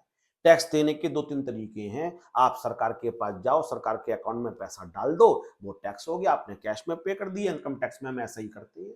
इनकम टैक्स में जब भी आप टैक्स पे करते हो तो लॉग इन करते हो, और लॉग इन करने के बाद सरकार का जो अकाउंट दे रखा होता है वेबसाइट पे जाके जो भी टैक्स, सेल्फ असेस टैक्स पे करना है, सीधे सरकार के अकाउंट में पैसा पहुंच जाता है, टैक्स पे कर दिया। लेकिन स्टैम्प ड्यूटी के तरीके से आपको सरकार को टैक्स पे करना है तो सरकार स्टैम्प पेपर्स के लिए वो करती है प्रिंट। अब स्टैम्प पेपर्स आपने देखे होंगे, स्टैम्प पेपर्स इस तरीके के होते हैं, ऊपर यहाँ पे नोट प्रिंट होता है। अब वो आपके लिए सपोज 10,000 रुपए का है, आपने 10,000 रुपए का स्टैम्प पेपर खरीदा, तो खरीदने का मतलब ही हो गया आपने सरकार को 10,000 रुपए दे दिए। तो किसी ट्रांजैक्शन कोई हो रहा है, कोई लीगल एग्रीमेंट हो रहा है, सरकार उस पर टैक्स लेती है, तो सरकार कहती है वो एग्रीमेंट जो लिखा जाएगा वो स्टैम्प पेपर के ऊपर लिखा जाएगा। तो एक पंथ दो काज हो जाएंगे, एक तो एग्रीमेंट एक वैलिड पेपर पे लिखा गया और सरकार के पास हैंड टू हैंड टैक्स भी पहुंच गया। तो जब भी आप घर को ट्रांसफर करते हो, ए ने बी को ट्रांसफर किया, तो सरकार कहती है इस प्रॉपर्टी को ट्रांसफर करने के लिए हमें टैक्स चाहिए, उस टैक्स को कहते हैं स्टैम्प ड्यूटी। ये स्टेट गवर्नमेंट का पैसा कमाने का बहुत बड़ा तरीका होता है। पैसे का डिस्ट्रीब्यूशन किया गया है, कौन सा सेंट्रल गवर्नमेंट के पास जाएगा, कौन सा स्टेट गवर्नमेंट के पास जाएगा। जैसे जीएसटी आने से पहले वैट जो था वो स्टेट गवर्नमेंट के पास था, सर्विस टैक्स सेंट्रल गवर्नमेंट के पास है, इनकम टैक्स सेंट्रल गवर्नमेंट के पास है, एक्साइज ड्यूटी में सेंट्रल एक्साइज सेंट्रल गवर्नमेंट के पास थी, स्टेट एक्साइज जो लिकर वगैरह पे लगती थी वो स्टेट गवर्नमेंट के पास। स्टेट गवर्नमेंट के जो और भी बहुत सारे टैक्सेस हैं उसमें एक टैक्स होता था स्टैम्प ड्यूटी, जो बहुत बड़ा रेवेन्यू होता है स्टेट गवर्नमेंट का पैसा कमाने का। तो जब भी प्रॉपर्टी बेची जाती है, जो प्रॉपर्टी का सेल प्राइस होता है उसका कुछ सर्टेन परसेंटेज 5% या 6% या 8% आपको सरकार को टैक्स पे करना पड़ता है, और वो स्टैम्प पेपर के थ्रू दिया जाता है, उसको स्टैम्प ड्यूटी कहते हैं। अब सपोज करते हैं मैंने अपना मकान 40 लाख रुपए का बेचा और स्टैम्प ड्यूटी 6% है, तो मुझे 2,40,000 रुपए के स्टैम्प पेपर खरीदने पड़ेंगे। 40 लाख का 6%, सर कौन खरीदेगा? वो बायर सेलर मिलकर डिसाइड करें कौन खरीदेगा, इससे हमें मतलब नहीं। तो 2,40,000 रुपए के स्टैम्प पेपर खरीदे जाएंगे, उसके ऊपर एग्रीमेंट बनाया जाएगा कि ये प्रॉपर्टी ए से बी के नाम में ट्रांसफर की जा रही है। तो लोग क्या करते हैं, बेईमानी कर लेते हैं। उन्होंने क्या किया, मकान दिखाया हमने केवल 30 लाख का बेचा है। क्यों? उनको लगा 30 लाख का 6% केवल 1,80,000 रुपए स्टैम्प पेपर लगेंगे। जब ऐसी बेईमानी होने लगी तो स्टैम्प ड्यूटी अथॉरिटी ने अपना वैल्यूएशन शुरू कर दिया। बोले सर आप तो कह रहे हो कंसिडरेशन 30 लाख रुपए का है, लेकिन हमारा वैल्यूएशन कहता है वैल्यूएशन 40 रुपए का है, तो वी आर सॉरी, हम आपसे 30 लाख रुपए पर टैक्स नहीं लेंगे, हम आपसे 40 लाख रुपए पर टैक्स लेंगे। तो अगर आप 30 लाख का भी बेचते हो, उस केस में भी जो स्टैम्प ड्यूटी पे करनी पड़ेगी वो 40 लाख पे करनी पड़ेगी। तो SDV is equal to fair market value. But क्योंकि वो स्टैम्प ड्यूटी वैल्यू एक सरकार ने ड्यूटी के पर्पज से निकाली है, इसलिए उसको एफएमवी ना कह के बोल देते हैं स्टैम्प ड्यूटी वैल्यूएशन या valuation for the purpose of stamp duty, but होती है फेयर मार्केट वैल्यू। तो पूरे इनकम टैक्स में आप समझ लो, जहां जहां इमूवेबल प्रॉपर्टी की बात आएगी तो वहां फेयर मार्केट वैल्यू नहीं लिखा होगा, वहां पे स्टैम्प ड्यूटी वैल्यू लिखी होगी।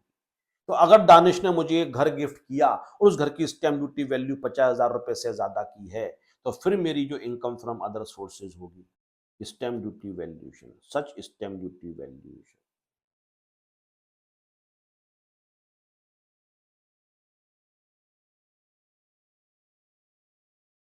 Income from other sources.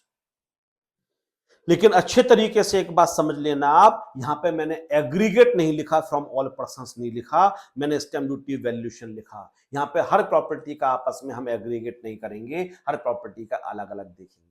तो अगर दानिश ने मुझे एक घर दिया जो 60,000 रुपए का था और शमशाद ने मुझे घर दिया जो 40,000 रुपए स्टैम्प ड्यूटी वैल्यूएशन का था, तो शमशाद वाले को नॉट ए गिफ्ट मान लेंगे क्योंकि स्टैम्प ड्यूटी वैल्यू 50 को एक्सीड नहीं करती है, और दानिश ने जो घर दिया हुआ है 60,000 रुपए, वो मेरे हाथ में इनकम फ्रॉम अदर सोर्सेज बन जाएगा। लेकिन अगर इसमें से एक मुझे शेयर्स देता और एक मुझे बुलियंस देता, तो हम दोनों का एग्रीगेट कर देते हैं एफएमबी का। ये मूवेबल में लिखा हुआ है फ्रॉम ऑल द पर्संस, लेकिन इमूवेबल के अंदर फ्रॉम ऑल पर्संस नहीं लिखा हुआ है। इसलिए यहाँ पे जो भी एक आदमी से मिलेगा, एक घर मिलेगा, हर घर का अलग अलग, हर आदमी का अलग अलग किया जाएगा, आपस में उनके लिए एग्रीगेट नहीं किया जाएगा। अब बात करते हैं फॉर ए कंसिडरेशन की। फॉर ए कंसिडरेशन के अंदर थोड़े सा लिखा हुआ है, if stamp duty value exceeds the consideration by more than rupees 50,000 or 10% of consideration, whichever is higher। इस प्रोविजन को ढंग से देख लेना जो यहां पे लिखा हुआ है एक्ट के अंदर। ये सबसे खास बात है, यहां पे साफ साफ लिखा हुआ है 50,000 और 10% ऑफ कंसिडरेशन, इन दोनों में जो हायर होगा उस लिमिट के लिए देखा जाएगा। मैं रीजन भी दूंगा और मैं एग्जाम्पल भी देख के समझाऊंगा, क्योंकि बहुत बड़े बड़े ट्रांजैक्शंस होते हैं इसलिए। अब सपोज करते हैं जो भी आपने एक घर दिया, बेचा किसी के लिए, सपोज करते हैं उसकी स्टैम्प ड्यूटी वैल्यू थी 40 लाख रुपए, और जो कंसिडरेशन था, या कंसिडरेशन को कर देते हैं 40 लाख रुपए, ये सही रहेगा समझने के लिए, इसको कर देते हैं 42 लाख रुपए। स्टैम्प ड्यूटी 42 लाख रुपए और कंसिडरेशन 40 लाख रुपए। अब आप बोलोगे सर 50,000 रुपए से ज्यादा का बेनिफिट हो गया, जो स्टैम्प ड्यूटी वैल्यू 42 लाख रुपए की है उस पर मात्र कंसिडरेशन 40 लाख रुपए का है, इसलिए आपको 2 लाख रुपए का बेनिफिट हो गया। मेरे एक फ्रेंड ने मुझे एक घर बेचा 40 लाख रुपए का, स्टैम्प ड्यूटी वैल्यू 42 लाख रुपए की थी। आप बोलोगे सर आपको तो 2 लाख का बेनिफिट हो गया। मैं कहता हूं 40 लाख रुपए के अंदर 50 से ज्यादा का, 50 तक का डिफरेंस नहीं देखना चाहिए। 50 तक का डिफरेंस क्यों नहीं देखना चाहिए? 50,000 रुपए एक बहुत छोटा सा अमाउंट हो गया, नेग्लिजिबल अमाउंट हो गया। फिर तो इसका मतलब अगर मेरे फ्रेंड ने मुझे ये मकान बेचा होता 41 लाख 40 लाख रुपए का भी, 41 लाख 40,000 रुपए का भी बेचा होता, तो डिफरेंस होता 60,000 रुपए का। आप कहते देखो 50 से ऊपर का बेनिफिट है, इसलिए 60,000 रुपए को हम आपकी इनकम बनाएंगे। बड़े बड़े ट्रांजैक्शन के अंदर 50,000 रुपए छोटा अमाउंट हो जाता है, वहां 50 की लिमिट नहीं लगानी चाहिए। तो सरकार ने कहा कि यहां पे 50 की लिमिट नहीं लगाएंगे, 50,000 और 10% ऑफ कंसिडरेशन 4 लाख, और इन दोनों में हायर देखेंगे, और हायर आ गया 4 लाख। तो अब यहां पे जो सेफ मार्जिन है वो 4 लाख रुपए का है। अगर आपके बीच का डिफरेंस केवल 2 लाख रुपए का है, तो आपकी इनकम फ्रॉम अदर सोर्सेज की इनकम जीरो मान लेंगे, गिफ्ट की इनकम जीरो मान लेंगे। अगर स्टैम्प ड्यूटी वैल्यू यहां पे 45 लाख रुपए होती, तो फिर 5 लाख का डिफरेंस हो जाता, 4 लाख को एक्सीड कर जाता, तो फिर 5 लाख रुपए पूरा का पूरा बना देते इनकम फ्रॉम अदर सोर्सेज। लेकिन अब यहां पे जो सेफ मार्जिन जो अभी तक 50,000 रुपए चल रहा था, वो 50,000 रुपए नहीं माना जाएगा, वो माना जाएगा 4 लाख। मैं हमेशा से कहता हूं महंगी चीजों के अंदर 50,000 रुपए। अब समझो 4 करोड़ रुपए का मकान, स्टैम्प ड्यूटी वैल्यू थी 4 करोड़ रुपए, और वो मकान बिकता है 39 करोड़ रुपीज का। ये 39 करोड़ 90 लाख रुपीज का बिकता है, 10 लाख रुपए का बस केवल वो रहता है डिफरेंस। अब आप के बोलोगे कि सर ये तो 10 लाख रुपए तो बहुत होते हैं, ट्रांजैक्शन भी तो 4 करोड़ रुपए का है। 4 करोड़ रुपए के रेस्पेक्ट में 10 लाख रुपए एक बहुत बड़ा अमाउंट नहीं हुआ। इतना तो मोलभाव चलता है मार्केट के अंदर, घर के अंदर, कि भैया थोड़ा कम ले लो, 20 लाख रुपए कम ले लो, 10 लाख रुपए कम ले लो। वो मोलभाव की वजह से इतनी एक्यूरेसी तो बिल्कुल कभी पॉसिबल होती ही नहीं है कि बिल्कुल एक्यूरेटली मैच कर जाए, थोड़ा बहुत डिफरेंस तो रहेगा। और चीजों में 50,000 रुपए बड़ा डिफरेंस हो सकता है, लेकिन जब लाखों करोड़ों की बात होती है तो 50,000 रुपए छोटा अमाउंट हो जाता है। इसलिए सरकार ने कहा कि हम यहां पे जो सेफ मार्जिन देंगे आपके लिए, वो 10% ऑफ कंसिडरेशन का देंगे। लेकिन अगर छोटा अमाउंट होगा तो 50,000 रुपये ही हो जाएगा। मतलब क्या हुआ, सपोज करते हैं स्टैम्प ड्यूटी वैल्यू दे रखी है 4 लाख रुपए की, और जो कंसिडरेशन दे रखा है वो दे रखा है आपके लिए 40,000 रुपए का। अब कितना देखा जाएगा, अब यहां पे लिखा हुआ है 50,000, और दूसरा कंसिडरेशन का 10% 34,000, और इन दोनों में हायर देखेंगे। अब क्या देखा जाएगा, अब 50,000 रुपए का देखा जाएगा। क्यों? क्योंकि अब जो 34,000 रुपए तो कम हो गया 50 से कम 50 जरूर देखेंगे। तो छोटे ट्रांजैक्शंस में 50 देखा जाएगा और बड़े में 10% देखा जाएगा। अब यहाँ पे 50 हो गया। इन दोनों का कितना डिफरेंस निकल के आ रहा है, 60,000 रुपए का। क्योंकि डिफरेंस 60,000 रुपए का है तो 50 से ज्यादा का हो गया, तो इनकम फ्रॉम अदर सोर्सेज 60,000 रुपए मान लिया। लेकिन यहाँ पर डिफरेंस हम लोग अब 34,000 रुपए का नहीं देखेंगे, यहाँ पे देखेंगे 50,000 रुपए का। हायर निकल के आ रहा है 50,000। तो अगर बड़े बड़े ट्रांजैक्शन होते हैं, करोड़ों रुपए के ट्रांजैक्शन होते हैं, तो 50,000 रुपए नेग्लिजिबल अमाउंट है। तो आप 50 के बेस पे वहां पे गिफ्ट नहीं बना सकते हो। तो वहां पे जो आपको एक एक्सेप्टेड मार्जिन दिया गया है वो है 10% ऑफ द कंसिडरेशन। लेकिन छोटे मोटे केसेस के अंदर 10% तो कम हो सकता है, तो वहां पे दिया गया है 50,000। तो हर जगह हायर लगा देना 50,000 और 10% of the consideration whichever is higher, और जो हायर होगा वो अमाउंट टैक्सेबल हो जाएगा अदर सोर्सेस के तरीके से। तो पहले वाले केस में अदर सोर्सेस की इनकम निकल के आएगी जीरो। क्यों सर, क्यों जीरो निकल के आएगी अदर सोर्सेस की इनकम? बताता हूं मैं, क्योंकि जो डिफरेंस है इन दोनों के बीच का वो डिफरेंस केवल 2 लाख है और सेफ मार्जिन 4 लाख रुपए का है, तो इनकम फ्रॉम अदर सोर्सेज निल हो जाएगी। दूसरे केस में आपके लिए जो डिफरेंस है वो 60,000 रुपए का है और जो आपको मार्जिन दे रखा है 50,000 रुपए का। 60,000 रुपए 50,000 रुपए को एक्सीड कर रहा है, इसलिए अदर सोर्सेज की इनकम हो जाएगी 60,000। ठीक है सर, ये यहां तक सारे प्रोविजन हमें अच्छे तरीके से समझ में आ गए। This is the end of gift. Gift में जो कुछ भी एक्ट में लिखा हुआ है वो सारा का सारा मैंने समझा दिया। लेकिन एक पॉइंट और भी दे रखा है 49 सबसेक्शन 4, वो अभी सोचना भी मत, समझना भी मत, उसी के लिए तो सारी इतनी मेहनत कर रहा हूं। 49(4) में 49 सबसेक्शन 1 के साथ पढ़ाऊंगा। मेरी बुक देखोगे तो आपको लगेगा सर ने देखो एक टॉपिक छोड़ दिया जो सबसे एंड में दे रखा है 49 सबसेक्शन 4 के तरीके से। इसको देखना भी मत, पूछना भी मत, बस 2 क्लासेस रुक जाओ, 40 एंड 1 पे आने दो, उसके संग 40 एंड 4 को मर्ज करके पढ़ाऊंगा। तब आप एग्जैक्टली समझ पाओगे सर ने कैपिटल गेन से पहले गिफ्ट हमें क्यों पढ़ा दिया। तो गिफ्ट के 3 प्रोविजंस होते हैं। गिफ्ट या तो कैश में मिलेगा या इमूवेबल या मूवेबल। मूवेबल के लिए मिलेगा तो केवल जो स्पेसिफाइड हैं, shares, securities, jewellery, bullions, archaeological collection, sculptures, paintings, drawings और any work of art. Immovable के अंदर केवल 2 आते हैं, लैंड और बिल्डिंग आता है। हम जब इमूवेबल देखेंगे तो हम हर प्रॉपर्टी का अलग अलग इंडिविजुअल देखेंगे, लेकिन कैश या फिर मूवेबल के केस में एग्रीगेट किया जाएगा। तो जितना भी कैश आपको मिला, अगर वो एग्रीगेट 50-50 को एक्सीड करेगा तो जितना भी कैश आपको मिला होगा वो अदर सोर्सेज की इनकम बना दी जाएगी। मूवेबल के अंदर हम फेयर मार्केट वैल्यू से देखेंगे, अगर विदाउट कंसिडरेशन मिला तो फिर जो भी आपको मिला उसका एफएमबी एग्रीगेट में 50 को एक्सीड कर रही होगी तो वो अदर सोर्सेज की इनकम बना दी जाएगी। लेकिन अगर फॉर ए कंसिडरेशन मिला तो हम डिफरेंस देखेंगे, difference between the FMB and the consideration. अगर वो 50,000 रुपए को एक्सीड कर रहा होगा तो जो भी डिफरेंस होगा that would be chargeable under the head income from other sources. Immovable के अंदर हम हर पर्सन का अलग अलग देखेंगे, हर प्रॉपर्टी का अलग अलग देखेंगे। अगर विदाउट कंसिडरेशन मिल रहा है तो स्टैम्प ड्यूटी वैल्यू अगर 50,000 रुपए से ज्यादा की होगी तो जो भी स्टैम्प ड्यूटी वैल्यू होगी वो आपके लिए टैक्सेबल हो जाएगी।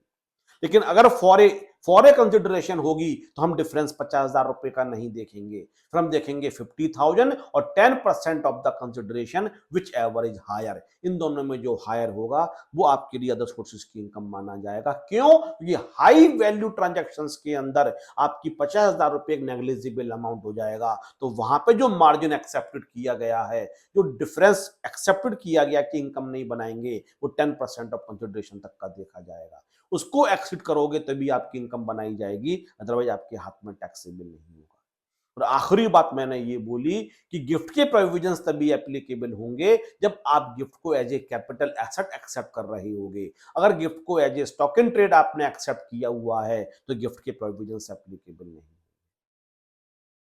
फिर मैंने कुछ एक्सेप्शंस बताए थे, जैसे रिलेटिव से मिल रहा है, on the occasion of marriage मिल रहा है, इनहेरिटेंस या विल के तरीके से मिल रहा है, contemplation of the death of the donor और द पेयर मिल रहा है, या 1023C वाले फंड से मिल रहा है, 12 AB या 12 AB के डबल ए या AB के अंदर जो रजिस्टर्ड है उनसे मिल रहा है। इन कुछ केसेस के अंदर गिफ्ट के प्रोविजंस एप्लीकेबल नहीं होते हैं, क्योंकि सरकार यहाँ पे मैनिपुलेशंस अज्यूम नहीं करती है। सरकार ये मानती है these are the genuine transactions, ये वास्तव में गिफ्ट ही हैं। यहाँ पे गिफ्ट को किसी और तरीके से रिप्रेजेंट नहीं किया जा रहा है, इसलिए उन केसेस के अंदर गिफ्ट के प्रोविजंस एप्लीकेबल नहीं होंगे और आपकी इनकम जीरो हो जाएगी। एक क्वेश्चन मैं और दूंगा भी आपको करने के लिए, लेकिन मैं आपको क्वेश्चन करने के लिए दूं उससे पहले कोई डाउट है तो पूछ लो, अदरवाइज फिर मैं अपनी तरफ से आपको क्वेश्चन करने के लिए दूंगा।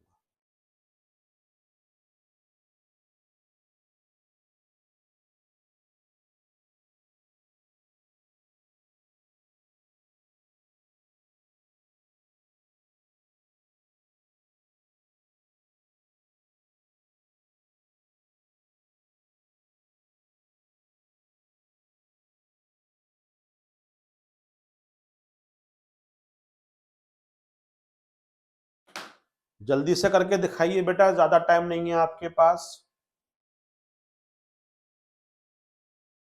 मैं शुरू करता हूं, पहले गिफ्ट को मैं सॉल्व कर देता हूं। मदर नहीं माना जाएगा, फ्रेंड ऑफ ब्रदर इंक्लूड करेंगे, brother of father in law include करेंगे, क्योंकि फादर इन लॉ के अपने माँ बाप के भाई बहन तो थे पर सास ससुर के भाई बहन को इंक्लूड नहीं किया गया था। कजिन ऑफ मदर डेफिनेटली लेंगे, फ्रेंड भी लेंगे और एनिवर्सरी भी लेंगे। केवल एक एक्सक्लूड करेंगे क्योंकि मैरिज एनिवर्सरी दे रखा है, इसलिए इसके लिए भी इंक्लूड करेंगे। तो जो गिफ्ट की इनकम हो जाएगी 56 टू 10 के अंदर, वो इनकम कितनी हो जाएगी? आयुष का आंसर भी आया, कृष्णा का आंसर भी आया, तो वो हो जाएगी 55,000 प्लस 21,000 प्लस 60,000, 1,36,000। क्योंकि ये 50,000 रुपये से ज्यादा है इसलिए टैक्सेबल हो जाएगा। जीटीआई निकाल लेते हैं, 5, 6, 7, 8 लाख। तो ये, हाँ बेटा, ये 6 नंबर फ्रॉम फ्रेंड्स और ओकेजन ऑफ मैरिज भी तो नहीं होना चाहिए ना? बेटा मैरिज नहीं है, मैरिज एनिवर्सरी है। तो डिबेंचर्स को हम 36,000 इंटू 100। हाँ बेटा, brother of father in law तो गिफ्ट नहीं होगा ना? क्यों बेटा?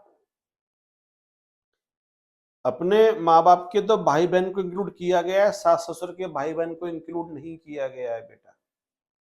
Okay sir. तो जीटीआई ये हो जाएगी 40,000, क्योंकि नेट ऑफ टीडीएस था। टीडीएस का जो टीडीएस इसमें माइनस होता है अंडर सेक्शन 193 माइनस होता है 10% के रेट से, जो आपको मिला वो 90% था, तो 40,000 हो गया। तो जीटीआई 5, 6, 7, 8,40,000 रुपये, तो ये हो गया बेटा। इसमें 1,36,000 और ऐड कर दिया तो ये हो गया 9,76,000। 9,76,000 में से डिडक्शंस माइनस नहीं होते हैं और ना ही कोई दे रखे हैं, तो टोटल इनकम हो जाएगी 9,76,000। इसमें से शॉर्ट टर्म कैपिटल गेन जो शेयर्स वाला है उसको अलग कर देते हैं और ये हो जाएगी बैलेंस इनकम। जो शेयर्स वाला था वो दे रखा था आपके लिए 1 लाख रुपए और हो गई 8,76,000। तो शेयर्स वाले पे टैक्स निकालते हैं अंडर सेक्शन 111A।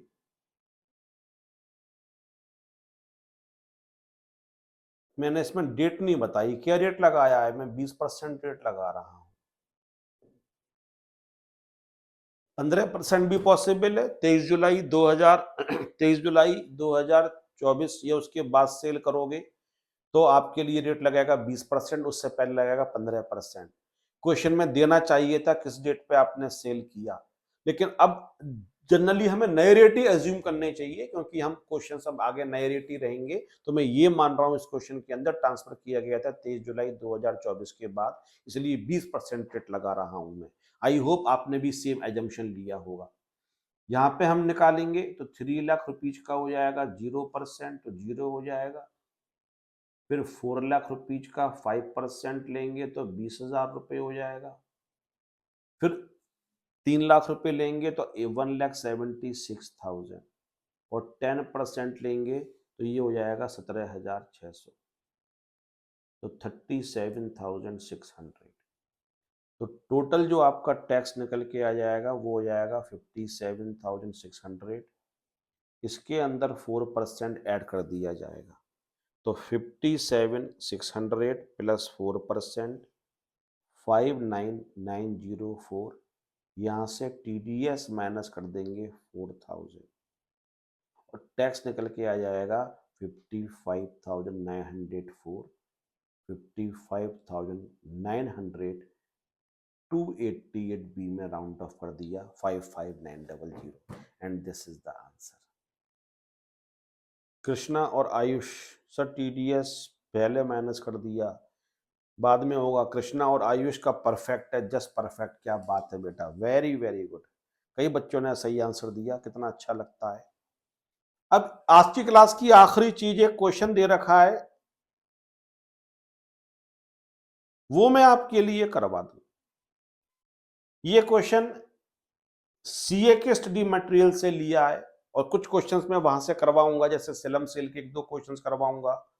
क्योंकि कुछ अच्छे क्वेश्चंस मुझे वहां जब मिल जाते हैं तो मैं वहां पे यहाँ पे भी उसको डिस्कस कर लेता हूं। तो mister A, dealer in shares, dealer in shares, इस बात को अच्छे तरीके से हाईलाइट कर लो। जब भी आप क्वेश्चन पढ़ो, कुछ चीजों को अंडरलाइन करते हुए चलना एग्जाम के अंदर, क्योंकि उसमें गलती कर देते हो। जैसे कभी भी इंडिविजुअल की एज अगर 60 से ऊपर दे रखी हो तो तुरंत उसको हाईलाइट कर दो, या उस पर एक सर्कल वगैरह बना दो। क्योंकि अगर ओल्ड रिज्यूम दे रखा होगा तो स्लैब उस पर 2.5 लाख वाला नहीं लगेगा, 3 लाख वाला लगेगा, और ये बहुत कॉमन मिस्टेक है। एज ज्यादा भी होती है तो हम हैबिचुअली 2.5 लाख वाला ही स्लैब लगा देते हैं। तो जो भी स्पेशल पॉइंट्स मिले वहां पे तुरंत आप उसको हाईलाइट करो। यहाँ पे अब उसको शेयर्स मिलेंगे तो स्टॉक इन ट्रेड के तरीके से मिलेंगे, तो गिफ्ट के प्रोविजन से एप्लीकेबल नहीं होंगे। ये हमें हिंट मिल गया dealers shares. Receive the following without consideration during the previous year 24-25 from his friend B. Cash gift 75,000 rupees का मिलता है। Bullions the fair market value which was rupees 60,000 on the birthday, तो 75 भी टिक कर दिया, 60 ये भी टिक कर दिया। Plot of land at Faridabad on 1 July 2024, stamp duty value is rupees 5 lakh on that date. Stamp duty value आपके लिए 50,000 रुपए से ज्यादा की है, तो 5 लाख रुपए ये भी गिफ्ट के तरीके से टैक्सेबल हो जाएगा। तो तीनों उसकी इनकम फ्रॉम अदर सोर्सेज निकल के आ गए, 75,000 रुपए भी, 60,000 रुपए भी, और 5 लाख रुपए भी। Mister A purchase from his friend mister C. अब दूसरा फ्रेंड आता है, भगवान ऐसे दो सबको दे। ये मिस्टर बी की कहानी थी, मिस्टर सी की कहानी थी। Who is also a dealer in shares, who is also a dealer in shares, 1,000 shares of X Limited at the rate of rupees 400 each on 19 June 2024. The fair market value of which was rupees 600 each on that date. और जिस date पे लिए उस date पे 600 रुपए चल रही थी, तो आपने 200 रुपए पर शेयर के हिसाब से 2 लाख रुपए का बेनिफिट हुआ, लेकिन ये गिफ्ट के तरीके से टैक्सेबल नहीं होगा। Mister A sold the shares in course of business on 23 अगस्त 2024, और इसको बेच दिया। तो यहां से लेके यहां तक हम इस पर लगा देते हैं ब्रैकेट, क्योंकि ये गिफ्ट के तरीके से टैक्सेबल नहीं होगा। क्योंकि यहाँ पे जो आपने शेयर्स खरीदे हैं, भले ही सस्ते खरीदे हैं, but as a stock in trade खरीदे हैं आपने, इसलिए यहाँ पे ये प्रोविजन एप्लीकेबल नहीं होंगे। Further on 1 November 2024, mister A took A possession of a property booked by him 2 years back at rupees 20 lakh. उसने एक प्रॉपर्टी को बुक किया था 2 साल पहले 20 लाख रुपए का। Stamp duty value on 1 November 2024 was rupees 32 lakh, and on the date of booking was 23 lakh. He has paid rupees 1 lakh by account payee cheque as down payment on the date of booking. और जिस date पर उसने payment किया था उस पर 1 लाख रुपए दे रखे थे, 1 लाख रुपए का डाउन पेमेंट उसने कर दिया था। इसको बहुत अच्छे तरीके से समझना, डीप में पढ़ाऊंगा इस वाले पॉइंट के लिए। कलर चेंज कर लेता हूं इसके लिए, जिससे कि ये डिफरेंट पॉइंट है, ये वाला पॉइंट, ये वाला, दो अलग अलग पॉइंट हो गए। On 1 March 2025 he sold the plot of land and Faridabad, जो फरीदाबाद में उसने परचेज किया था ये वाला, उसने उसको बेच दिया। 1 मार्च 2025 का बेच दिया। Compute the income of mister x chargeable under the head income from other sources and the capital gains की इनकम निकलवाई।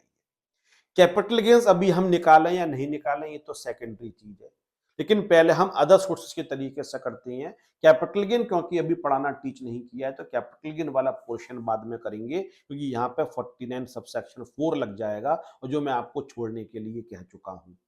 इस क्वेश्चन को दोबारा उठाएंगे हम एक बार, लेकिन पहले अदर सोर्सेज के पॉइंट को सारा समझा देता हूँ। तो पहले जो बी से मिला, फ्रॉम बी, उसके लिए गिफ्ट बना देते हैं, कितना होगा, तो उसके लिए गिफ्ट हो जाएगा 75,000। एफएमबी भी 50 से ज्यादा है, और एसडीबी भी ज्यादा है 5 लाख, तो 7,35,000, 6 लाख हैं, 6,35,000, 6,35,000। तो income from other sources under section 56(2)(10। अब दूसरे वाले पे आते हैं, अब सी से आते हैं, from C. From C, provisions of gift are not applicable. Provisions of gift are not applicable in case of stocking trade.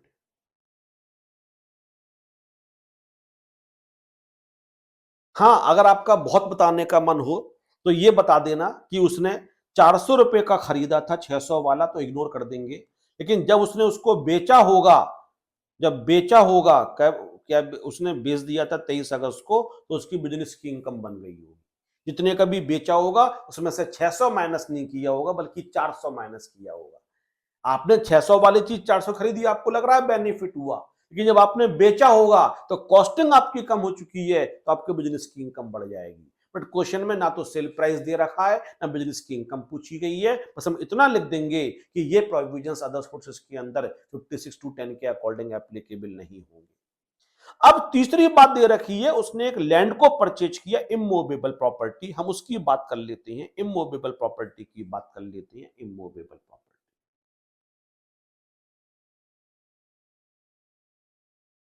इसमें पहले कंसिडरेशन लिख लेते हैं। कंसिडरेशन कितना था? कंसिडरेशन कितना था? 20 लाख रुपए का था।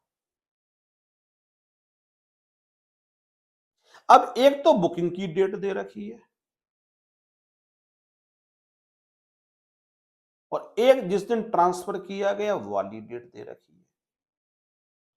बुकिंग जिस दिन कर रखी थी उसने 2 इयर्स बैक बुकिंग कर रखी थी, और जिस डेट पे बुकिंग करी थी उस पे स्टैंप ड्यूटी वैल्यू 23 लाख रुपए दे रखी थी, और जिस समय ट्रांसफर हुआ उस समय दे रखी है 32 लाख रुपए, 23 लाख रुपए दे रखी है, और यहां पे दे रखी है आपके लिए 32 लाख रुपए दे रखी है। On the date of booking पास 23 लाख रुपए, ठीक है। और जिस डेट पे बुक हुआ था उस डेट पे उसने 1 लाख रुपए अकाउंट पे ही चेक से भी दिया था, एडवांस मनी।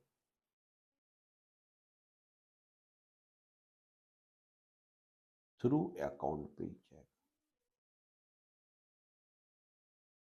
अच्छा हुआ मैंने ये क्वेश्चन उठा लिया, क्योंकि टीच करते करते प्रोवाइजो दिमाग से मिस हो गया। हालांकि याद मुझे सब आ जाता है, लेकिन आज की क्लास में याद हो गया तो अच्छा हुआ, हैंड टू हैंड में आपको पढ़ा देता हूं।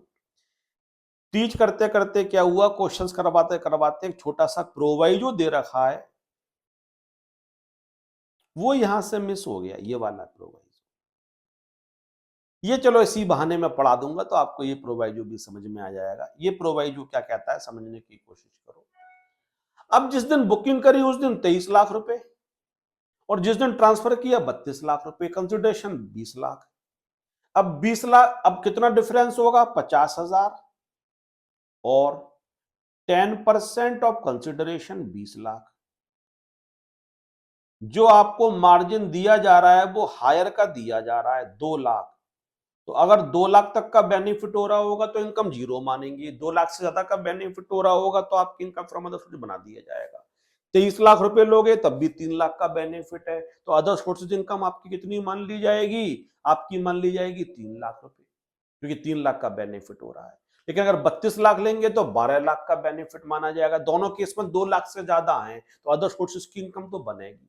लेकिन यहाँ पे स्टैम्प ड्यूटी वैल्यू दे रखी है 23 लाख और यहाँ पे दे रखी है स्टैम्प ड्यूटी वैल्यू 32 लाख। किस डेट पे लें? आदमी पहले बुक करवाता है, फिर पैसे का अरेंजमेंट करता है, जब अरेंजमेंट हो जाता है उसके बाद प्रॉपर्टी को जाके खरीदता है। इस बीच में स्टैम्प ड्यूटी वैल्यू बढ़ जाती है। तो कई लोग सरकार के पास जाके बोले सर 32 लाख रुपए किसी के पास कहां पड़े होते हैं, 20 लाख रुपए किसी के पास कहां पड़े होते हैं। जनरली ट्रेडिशन ये है कि हम पहले बुक कर लेते हैं, उसके बाद बैंक में लोन का अप्लाई करते हैं, बैंक सारे पेपर्स को देखता है, सब कुछ हैसियत वगैरह, उसके बाद फिर लोन को अप्रूव करता है, उसके बाद खरीदा जाता है। तो इस बीच में स्टैम्प ड्यूटी बढ़ जाएगी तो हम क्यों पनिश हो? तो सरकार ने कहा अगर प्रूव कर दो कि जिस दिन तुमने बुक किया था उस दिन वास्तव में तुम्हारा खरीदने का इरादा था, तो जिस डेट पे बुकिंग करी थी उस स्टैम्प ड्यूटी वैल्यू को भी हम कंसीडर कर सकते हैं for the purpose of gift. हम 23 लाख भी मान सकते हैं, लेकिन ये प्रूव करना पड़ेगा तुमने वास्तव में मकान खरीदने के लिए एग्रीमेंट किया था। तो बोले एग्रीमेंट किस तरीके से प्रूव करें? तो बोले एग्रीमेंट प्रूव करने के लिए तरीका ये होगा कि जिस डेट पे बुकिंग करी थी उस डेट या उससे पहले पहले तुमने थोड़ा सा एडवांस मनी दिया हो। और एडवांस मनी कैश में नहीं, क्योंकि अगर कैश में दोगे फिर तो कोई बात बोल देगा हाँ मुझे मिला था। अकाउंट पे ही, मतलब बैंकिंग चैनल के थ्रू दिया हो, या तो अकाउंट पे ही चेक से, या अकाउंट पे ही ड्राफ्ट से, या ईसीएस से, या इलेक्ट्रॉनिक मोड डेबिट कार्ड हो गया, क्रेडिट कार्ड हो गया, इन सबसे दिया हो। इसको कहते हैं बैंकिंग चैनल। नेक्स्ट क्लास में बता देना, बैंकिंग चैनल को ही डिफाइन कर दूंगा कि जहां जहां मैं बैंकिंग चैनल बोलूंगा उसके अंदर 4 चीजें आएंगी: account payee cheque, account payee draft, ECS electronic clearing systems, और the electronic mode debit card, credit card, NEFT, net banking, RTGS, IMPS, UPI and the भीम। ये 8 चीजें बोलते हैं इलेक्ट्रॉनिक मोड। इससे अगर आपने दिया होगा पैसा तो हम समझ जाएंगे हाँ पैसा दिया था। कैश में तो आप कभी भी बोल दो दिया था, और जो लेने वाला है वो भी बोल दे हाँ कैश लिया था। चेक पे तो डेट पड़ी होती है। तो अगर जिस दिन आपने बुकिंग करी थी उस दिन या उससे पहले पहले आपने एडवांस मनी दिया होना चाहिए, और बैंकिंग चैनल के थ्रू अगर ये बातें प्रूव कर दो तो जिस डेट पर बुकिंग हुई थी वो स्टैम्प ड्यूटी वैल्यू भी आप कंसीडर कर सकते हैं। तो अब वो बोलेगा 23 लाख के रेस्पेक्ट में मेरी इनकम निकालो, तो यहां पे स्टैम्प ड्यूटी वैल्यू जो ली जाएगी वो 23 लाख रुपए ली जाएगी। तो अब ये डिफरेंस कितना हो गया? 3 लाख रुपए का। और 3 लाख क्योंकि 2 लाख रुपए से ज्यादा होता है तो इनकम फ्रॉम अदर सोर्सेज हो जाएगी आपकी 3 लाख। तो मैं आगे पहले वो पढ़वा दूं प्रोवाइजो क्या लिखा हुआ है आपके लिए। वो प्रोवाइजो लिखा हुआ है आपके लिए, where the date of agreement of fixing the amount of consideration and the date of registration are not the same. Stamp duty value on the date of agreement may be taken. Agreement वाली date भी ले सकते हो if consideration और part thereof का मतलब हो गया advance money has been paid by way of account pay check और account pay bank draft और ECS और ऑन और before the date of agreement. यहाँ पे वो भी आ जाएगा, इलेक्ट्रॉनिक वो सिस्टम भी आ जाएगा इसके अंदर, प्रिस्क्राइब इलेक्ट्रॉनिक मेथड भी इसके अंदर आ जाएगा। ऑन और before the date of agreement, on और before the date of agreement. तो उस केस के अंदर हम मे बी टेकन क्यों लिखा है सर? ये क्यों नहीं लिखा है कि शैल बी टेकन? इसलिए नहीं लिखा हुआ है अगर बाई चांस उल्टा हो जाए। सर उल्टा हो जाएगा मतलब क्या हो गया? यहां पे 23 थी और बाद में जाके हो जाए 22। वैल्यू कम भी तो प्रॉपर्टी रेट गिर भी तो सकते हैं, तो फिर वो 22 ही लेगा। तो ऑप्शन दिया गया है। जनरली स्टैम्प ड्यूटी के वैल्यू रेट बढ़ते ही बढ़ते हैं, लेकिन सपोज करो कि जिस समय बेच रहे हैं उस समय ट्रांसफर करते समय 21 लाख रुपए स्टैम्प ड्यूटी वैल्यू हो जाए तो 23 लेगा या 21 लेगा? तो 21 लेगा, ट्रांसफर वाली लेगा। इसलिए मे बी टेकन लिखा हुआ है कि जिस डेट पे बुकिंग करी थी वो भी ले सकते हैं। इस डेट में 32 लेने पे लॉस है, इसलिए वो 23 लाख के रेस्पेक्ट में निकालेगा, तो उसकी इनकम फ्रॉम अदर सोर्सेज निकल के आ जाएगी 3 लाख रुपए। इस केस के अंदर total income from other sources कितनी हो गई उसकी? एक तो हमने 6,35,000 रुपए निकाली थी और दूसरी वाली हमने कर दी थी नील। सी के केस में नील कर दी थी हमने, और प्रॉपर्टी केस में कितनी निकाली हमने? इतनी। तो 6,35 और प्लस 3, 9,35,000। आंसर देख लेते हैं, 9,35,000 इज आंसर। तो उन्होंने ए वाले को तीनों को बना दिया, ये तो 6,35 हो गए। और जो आपके दूसरे फ्रेंड से मिला था, क्योंकि वो स्टॉक इन ट्रेड के तरीके से मिला था, इसलिए नील कर दिया। और तीसरे वाले केस में उन्होंने 3 लाख रुपए निकाल दिया। कितनी इनकम आ गई? 9,35,000 रुपीज इनकम निकल गई। और सर जो फरीदाबाद में उसको एक फ्रेंड बी से जो प्लॉट ऑफ लैंड मिला था उसको बेचा गया, उस पर कैपिटल गेन निकालना, उसको टच भी मत करना। वो तो बहुत ही डीप में लेके जाऊंगा मैं, जब 49 सबसेक्शन 1 पढ़ाऊंगा उसी के साथ 49 सबसेक्शन 4 पढ़ाऊंगा, तब मैं आपको हॉट डीप में ले चलूंगा। कम से कम 2 क्लास लगाऊंगा इन 2 सेक्शंस को पढ़ाने में। ये गिफ्ट के प्रोविजंस हैं। इस क्वेश्चन में किसी को डाउट है तो मुझसे पूछ लो, अदरवाइज आज की क्लास में ओवर करता हूं। बचा हुआ मैं नेक्स्ट क्लास में आपके लिए बोलिए, डाउट बोलिए, इस क्वेश्चन के अंदर किसी भी तरीके का डाउट हो। है अच्छा क्वेश्चन? बोलिए, डाउट बोलिए। ठीक है बेटा, क्लासेस को रिवाइज करते रहो। कैपिटल गेन लंबा चैप्टर है, टाइम लगेगा कैपिटल गेन में, मिस मत करना। फिर मैं कह रहा हूं सबसे ज्यादा अमेंडमेंट इस चैप्टर के अंदर दे रखे हैं। Thank you very much. Good day बेटा।